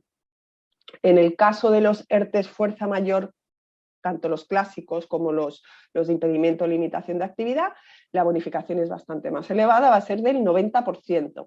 ¿Vale? Y en los casos de del mecanismo red, en función de si es modalidad cíclica o sectorial, va a variar la bonificación. Si es cíclica, pues tenemos un escalón, varios escalones, 60% en los 4 primeros meses, 30% en los 4 siguientes y 20% en los 4 siguientes. Y si es sectorial, es estable en la bonificación, un 40% siempre que también se desarrollen estas acciones formativas. Con lo cual, para disfrutar de esas bonificaciones hay en 2 tipos de ERTEs en los que sí o sí tenemos que aplicar estas acciones formativas, y es en los ERTEs ETOP y en los de mecanismo red sectorial. Hay 2 cuestiones que sí que son muy importantes y queremos resaltar que hace esta norma. La primera de ellas es que se regula para todos estos ERTEs el famoso periodo de mantenimiento del empleo. Como sabéis, hasta ahora se establecía que si una empresa había aplicado un ERTE respecto del cual se estaba bonificando, ¿vale? Pues durante un periodo de 6 meses, desde que la empresa reanudase su actividad, tenía obligación de mantener el empleo, es decir, no podía despedir a las personas que habían estado en ese ERTE bonificado, y si las despedía, pues corría el riesgo de que tuviera que devolver todas las bonificaciones disfrutadas durante ese ERTE, ¿vale? Ahora se regula para todos estos ERTEs esta garantía de mantenimiento de empleo y se hace un poco, o sea, se regula de forma diferente a lo que conocemos ahora del COVID. En primer lugar, porque nos dice que esos 6 meses se van a contar desde la finalización del periodo de vigencia del ERTE. Es decir, ya no se alarga el periodo porque ya no lo empezamos a contar desde que la empresa retoma su actividad y empieza a reincorporar a gente, como se hacía hasta ahora, sino que se va a contar desde que finaliza el periodo del ERTE. ¿Vale? Y hay ciertas situaciones en las que no contaría como que estamos incumpliendo esa garantía de mantenimiento, como pasaba hasta ahora, pues despido disciplinario declarado como procedente, o en caso de que sea la persona trabajadora la que decide irse, fallecimiento, jubilación, incapacidad permanente, etcétera, ¿vale? Fuera de estos casos, voy a tener que esperar 6 meses desde que finalice el ERTE para poder despedir a estas personas. Y además aclaro una cosa que ha generado bastante controversia durante la tramitación de estos ERTEs COVID, y es que ya por fin aclara que el hecho de despedir a una de estas personas afectadas por el ERTE bonificado no va a implicar que yo tenga que devolver las bonificaciones de todos los trabajadores, sino que yo, si despido a una persona, voy a tener que devolver la bonificación de esa persona solamente, ¿vale? Esto, en puridad, aplica solo y exclusivamente a los nuevos ERTEs. Para los anteriores, como sabéis, sigue estando esa duda de cómo se interpreta esa garantía de mantenimiento de empleo, y sigue habiendo pues, gente que opina que por el principio de proporcionalidad, si despido a uno, solo devuelvo la bonificación de esa persona, pero Dirección General de Trabajo y otras interpretaciones que se han hecho pues, son más prudentes y dicen, ojo, porque ahí tal y como está redactado, si despides a uno, pierdes las bonificaciones de todos. Es cierto que esta nueva regulación podría servir de criterio interpretativo, ¿vale? Pero bueno, lo cierto es que en puridad solamente aplica a los nuevos ERTEs. Se regula también, y aquí vamos a pasar un poquito más de largo para dar lugar ya a las preguntas, pero se regula también en esta disposición adicional 41 de la Ley General de la Seguridad Social esta prestación, esta protección social que van a tener las personas que se incluyen en estos mecanismos REP. Digo que vamos a pasar de largo porque, como veis, es muy similar a lo que es la prestación de desempleo, ¿vale? Lo que sí que no se va a exigir un periodo mínimo de carencia, como se exige ahora, es decir, no se va a exigir haber cotizado durante los X meses anteriores, sino que todo el mundo que esté incluido en este mecanismo RED va a poder tener derecho a esta protección social, que va a ser del 70% de la base reguladora. Y bueno, se regula, aquí podéis ver algunas compatibilidades, incompatibilidades, pero bueno, vamos a pasar un poquito más de largo. En cuanto a las nuevas infracciones y sanciones que se regulan relacionadas con todo esto de los ERTEs, sí que es importante tener en cuenta que se regula si estamos incumpliendo, se va a considerar infracción grave, si incumplimos esta prohibición de contratar que os decíamos durante el ERTE, y si contratamos a personas teniendo en el ERTE a otras personas que podrían realizar esas funciones, se va a considerar una infracción grave, ¿vale? Y se va a considerar una por cada persona trabajadora contratada. Y se va a aplicar con las sanciones incrementadas que veíamos antes que nos comentaba Patricia, de 1.000 a 10.000 euros por cada persona, ¿vale? O sea, se hacen por persona trabajadora y además se incrementa el importe de la sanción. Y luego, pues como infracción muy grave, llevar a cabo suspensiones de contratos, reducciones de jornadas sin acudir a estos mecanismos de ERTEs o de mecanismo RED. Y, importante también, hacer externalizaciones de actividad durante los ERTEs cuando estaba prohibido, se va a considerar una infracción muy grave, ¿vale? Con una multa de 7.501 a 225.018 euros. Por tanto, hay también un incremento importante de las sanciones. Ahora Patricia va a comentaros las novedades que hay en materia de convenios colectivos y ya terminamos con la presentación. Gracias, Bea. Esta parte la vamos a hacer rapidilla y así ya damos paso a intentar contestar el máximo número de preguntas posible. En relación al bloque de prioridad aplicativa del convenio colectivo de empresa, lo fundamental que tenéis que tener en cuenta es que se modifica el artículo 84.2, pero únicamente desde el punto de vista retributivo, es decir, se mantiene la prioridad aplicativa del convenio de empresa sobre el sectorial en todas las materias que lo venía haciendo anteriormente, excepto en el punto referente a la retribución correspondiente, que en este caso siempre va a tener preferencia el sectorial sobre el de empresa.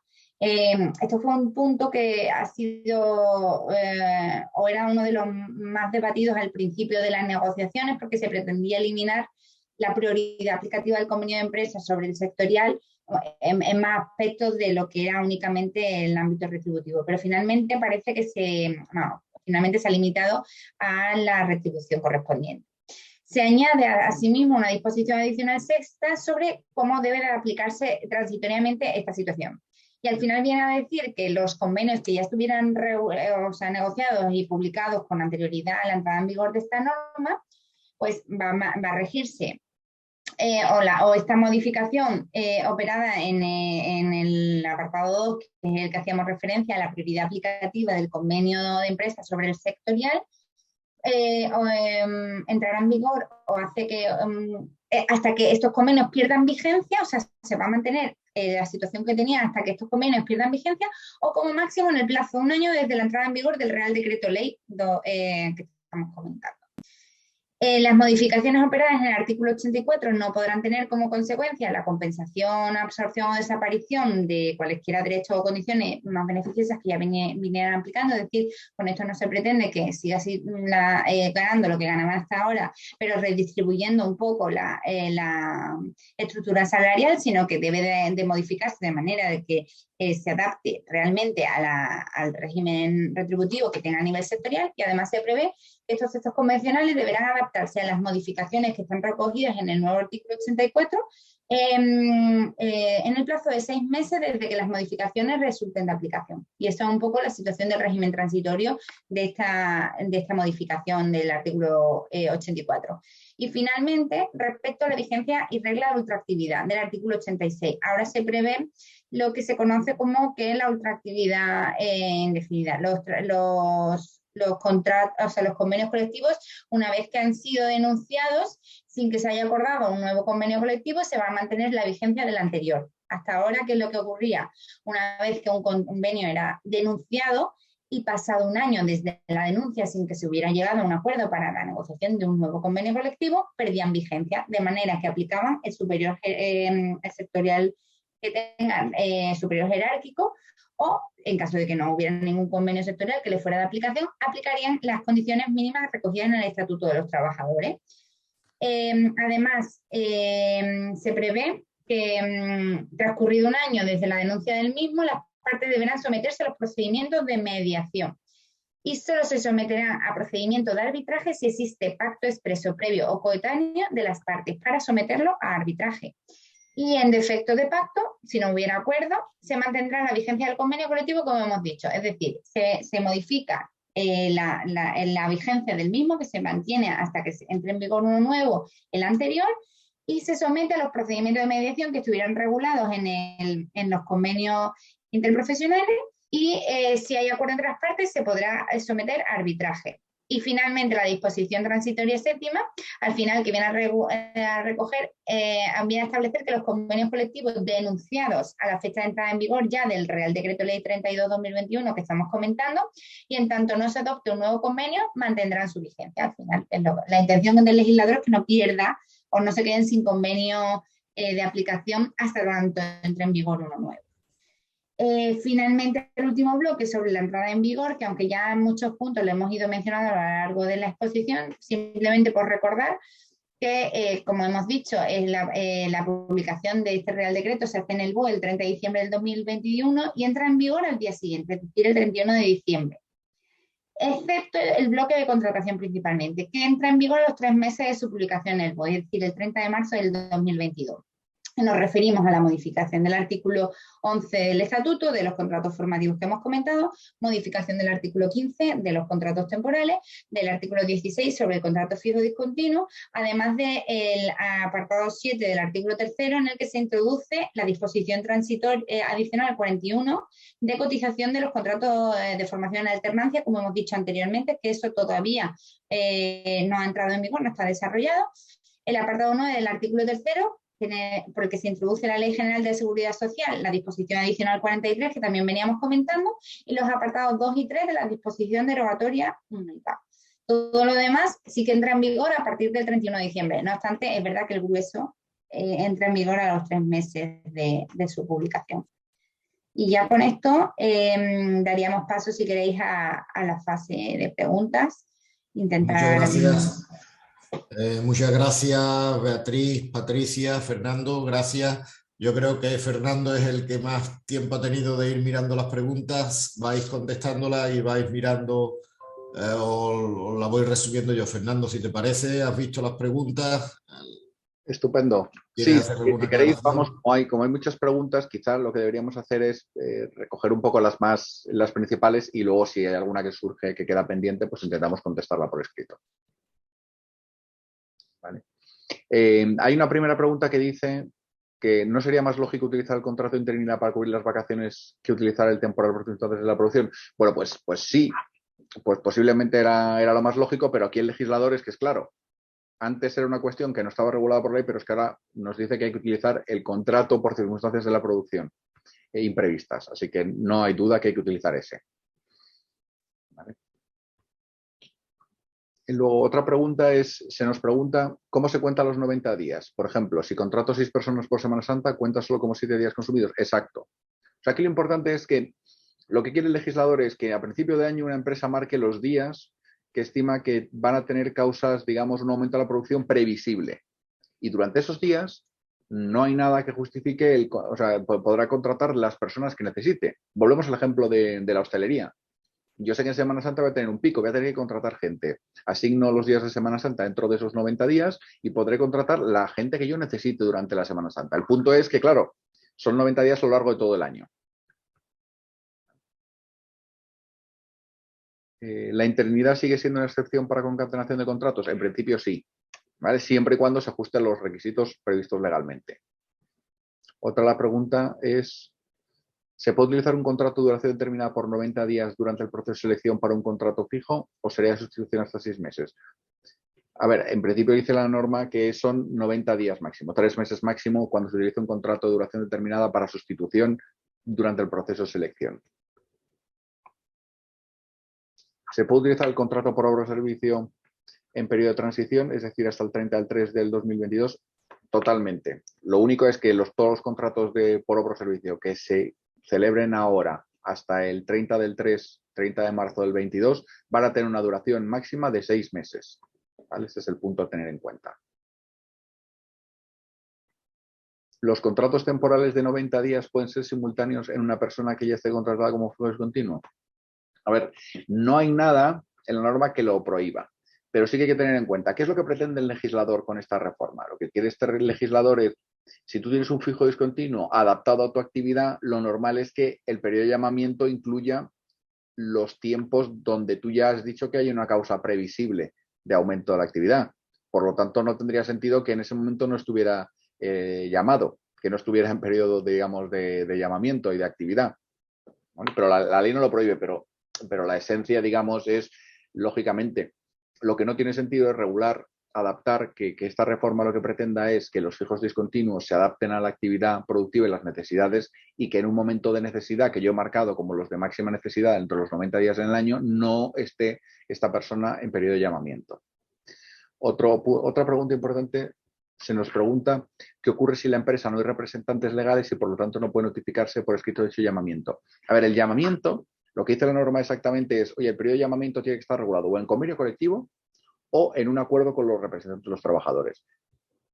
Pero el llamamiento se hace por medio de notificación escrita al trabajador. Si no dice nada el convenio de sector ni el convenio de empresa y no tengo representantes de los trabajadores, el llamamiento deberá hacerse por una notificación por escrito o por cualquier método fehaciente. Hay empresas que tienen aplicaciones para comunicarle con los trabajadores, siempre y cuando podemos acreditar que realmente el trabajador ha recibido ese llamamiento. Eso es lo importante. Hay otra pregunta igual, el llamamiento a empresas donde no tengan representantes legales de los trabajadores. Si no hay representantes y el convenio no marca el proceso de llamamiento, el llamamiento tiene que hacerse en cualquier caso por escrito por parte del empresario al trabajador fijo discontinuo. Hay hay más preguntas, pero yo creo que ya son... A ver, hay una pregunta que dice, si el convenio colectivo no dice nada, en la actualidad la mayoría, ¿se puede hacer fijo discontinuo a tiempo parcial por las horas, días de la semana mixto o solo por las tardes de los fines de semana? Sí, o sea, en principio el fijo discontinuo nada obsta para que si el ciclo productivo que nosotros tengamos hace que solamente se trabaje por las mañanas, sin problema. Pero al final, el legislador no ha entrado a regular todos los supuestos.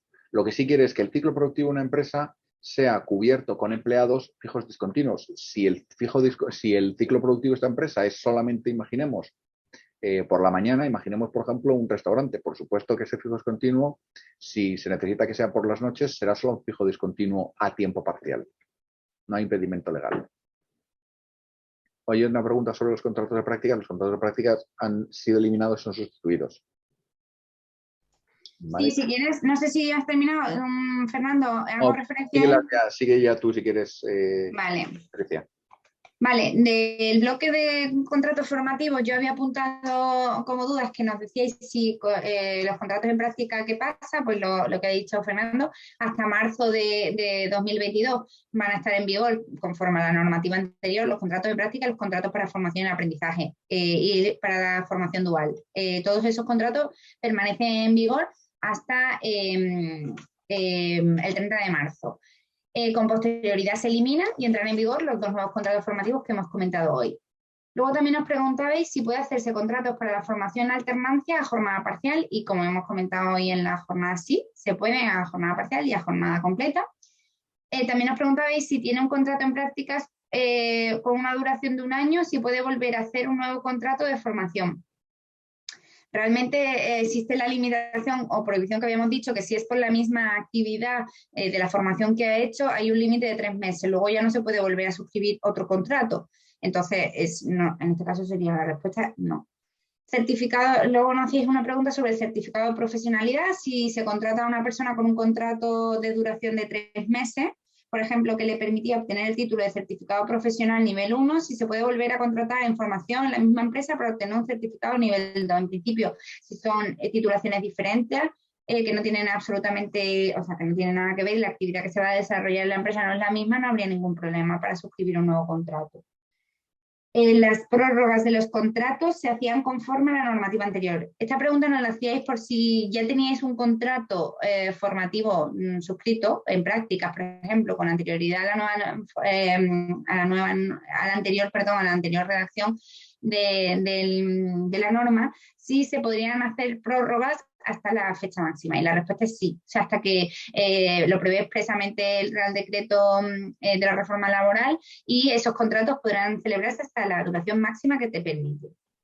Las prórrogas de los contratos se hacían, eso ya lo hemos dicho. Luego también nos habéis preguntado si el contrato fijo de obra solo es en el sector de la construcción. En principio, el contrato fijo de obra no es que se cree nueva para todo, como otra tipología de contrato, sino que es el que ya existía como tal, y que lo que se hace es una regulación sobre la extinción del mismo y los planes de recolocación, como hemos comentado. Luego no se podría aplicar en otros sectores o supuestos diferentes a los que se venía realizando con anterioridad. Y esas son las preguntas que yo tenía del bloque de contratos formativos. No sé.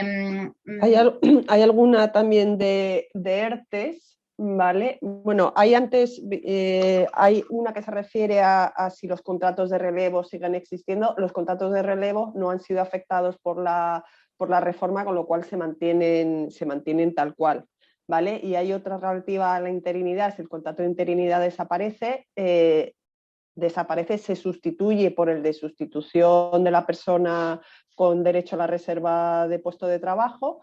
No, o sea, desaparece porque desaparece el nombre de interinidad, pero queda integrado en ese, y que además amplía, como explicó antes Fernando, amplía los supuestos en los que se puede suscribir, ¿vale? Para cubrir la parte de una reducción de jornada de otra persona, etcétera. Pero en lo que respecta a la cobertura del puesto de personas con reserva de puesto de trabajo, sigue más o menos en los mismos términos que estaba con el de interinidad.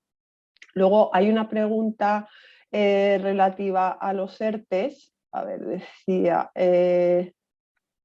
un momentito, que no sé qué he hecho. Patri, tú estás compartiendo, es que me sale, ahora.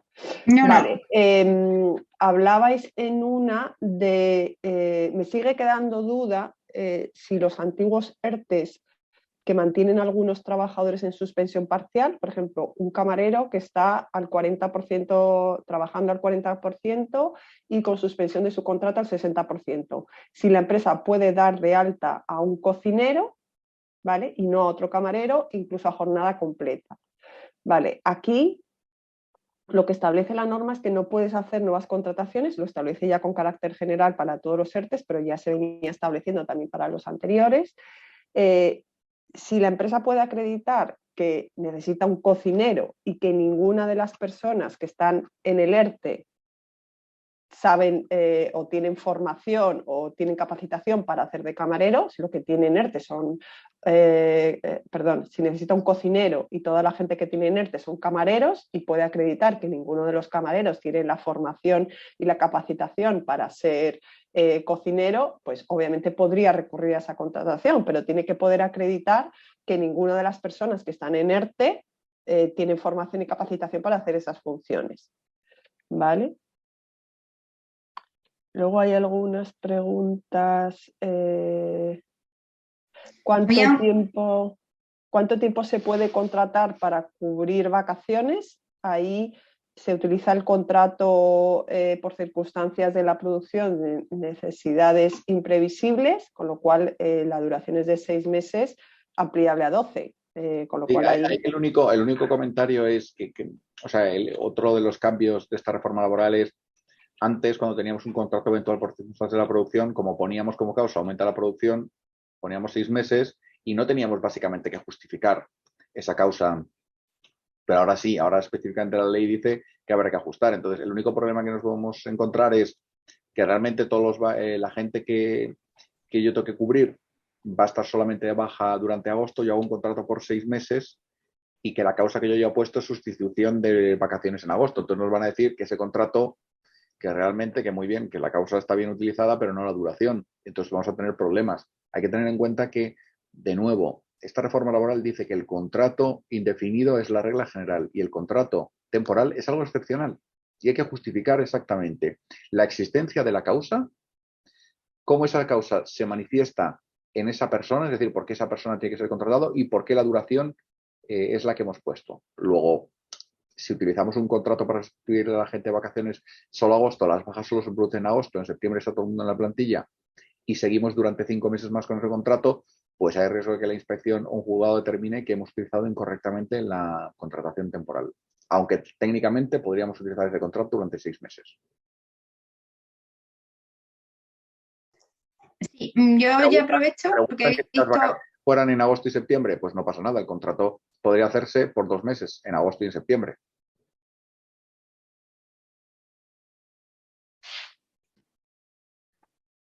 Vale, había una duda sobre de formación que había quedado pendiente, que hice un contrato para la obtención de práctica profesional firmado el 15 de diciembre con efectos de alta el 3 de enero, si tengo que recoger en el contrato un plan de formación y el nombramiento de un tutor.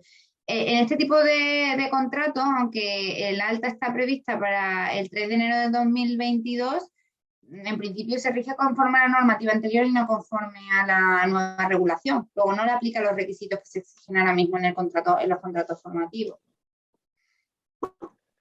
Aquí veo una pregunta también de una empresa dedicada a la construcción y fabricación de estructuras metálicas y se refiere a si puede aplicar el contrato indefinido adscrito a obra que está ahora utilizando en el sector de la construcción. Como esta actividad, si esta actividad está incluida entre las que están en el anexo de la construcción y por tanto le aplica a este sector, podría seguir utilizando, o sea, el contrato indefinido adscrito a obra sigue aplicando, ¿vale? Pero con las particularidades que ha explicado Patricia antes, es decir, que al terminar la obra, la empresa tiene que ofrecer una nueva obra, tiene que buscar una nueva recolocación al trabajador, previa formación, etcétera. ¿Vale? Entonces, sigue existiendo, pero no como estaba concebido de una obra, termina la obra, termina el contrato, ¿vale? Sino que es indefinido, adscrito a una obra y cuando termina esa obra tengo que seguir recolocándole, salvo que se den las circunstancias que explicábamos antes, pues tengo que seguir recolocándole en las siguientes obras. Yo tenía aquí de apuntada también 2 preguntas del bloque de convenios colectivos de la negociación, que nos preguntabais si para convenios que llevan sin renovarse desde 2015, ¿qué condiciones habría que aplicar en el sectorial o el estatuto de los trabajadores? Lo de aplicar el convenio sectorial o el estatuto de los trabajadores la diferencia es que en principio aplica siempre el sectorial que le corresponda y el estatuto solo se aplica en caso de que no exista un convenio sectorial que le sea de aplicación al sector de esa actividad. Entonces, en esos casos aplica como último recurso el estatuto de los trabajadores, que los mínimos que se debe garantizar. Y luego preguntabais si los convenios de empresa vigentes, ¿hasta cuándo tienen que tener vigentes los convenios de empresa vigentes? ¿Hasta cuándo tienen que tener vigentes las tablas salariales pactadas? Ahí como hemos comentado, las disposiciones transitorias te prevén que que tienes un plazo de 6 meses desde la publicación de la norma para adaptar los convenios a la nueva regulación. Luego tendréis que adaptar ese convenio de empresa a las tablas salariales a las tablas del sector. Pues muchas gracias por vuestras preguntas, que lo que indica es que ha habido un poco de atención, así que a nosotros nos gusta que se mantenga un diálogo entre ponentes y asistentes Y yo creo que le damos la palabra a José Luis para que, si quiere, pues pueda cerrar esta jornada en la que nosotros nos sentimos muy honrados pues, por haber tenido la oportunidad de estar aquí.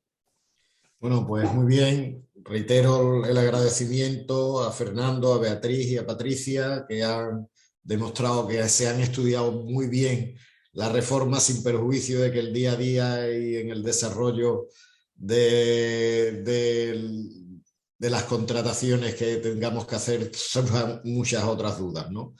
Yo les quiero pedir disculpas a los que alguna pregunta que haya podido quedar en el aire, se intentará contestar a todas con posterioridad. Hemos desarrollado las jornadas con bastante participación y con bastante dinamismo, y sí me piden de la Confederación de Empresarios que por favor rellenen la encuesta de satisfacción, que es muy importante para ellos para saber cómo les ha ido en la jornada. ¿Alguna pregunta había ahí sobre qué es lo que pasará con esta reforma laboral? Si se ampliarán los contratos indefinidos o disminuirán las contrataciones en general, pero bueno, no tenemos una bola de cristal, no lo sabemos. Lo que sí está claro y nos corresponde a nosotros es ilustrar y explicar en qué consiste la reforma, y el día a día y los resultados pues los veremos a lo largo del tiempo, sin perjuicio de que en la misma reforma pues se crea una comisión para evaluar el impacto en la contratación temporal y en la contratación indefinida que tiene esta misma reforma, y en función de la misma adoptar nuevas u otras medidas, incidir en alguna o no. En cualquier caso, ya digo, es una reforma importante, de mucho calado, de mucha trascendencia, y que afectará indudablemente al tema de las contrataciones, como ya está afectando. Muchas gracias y seguimos en contacto y a su disposición en la Confederación de Empresarios para resolver todas las dudas. Un abrazo a todos. Adiós, muchas gracias. Gracias.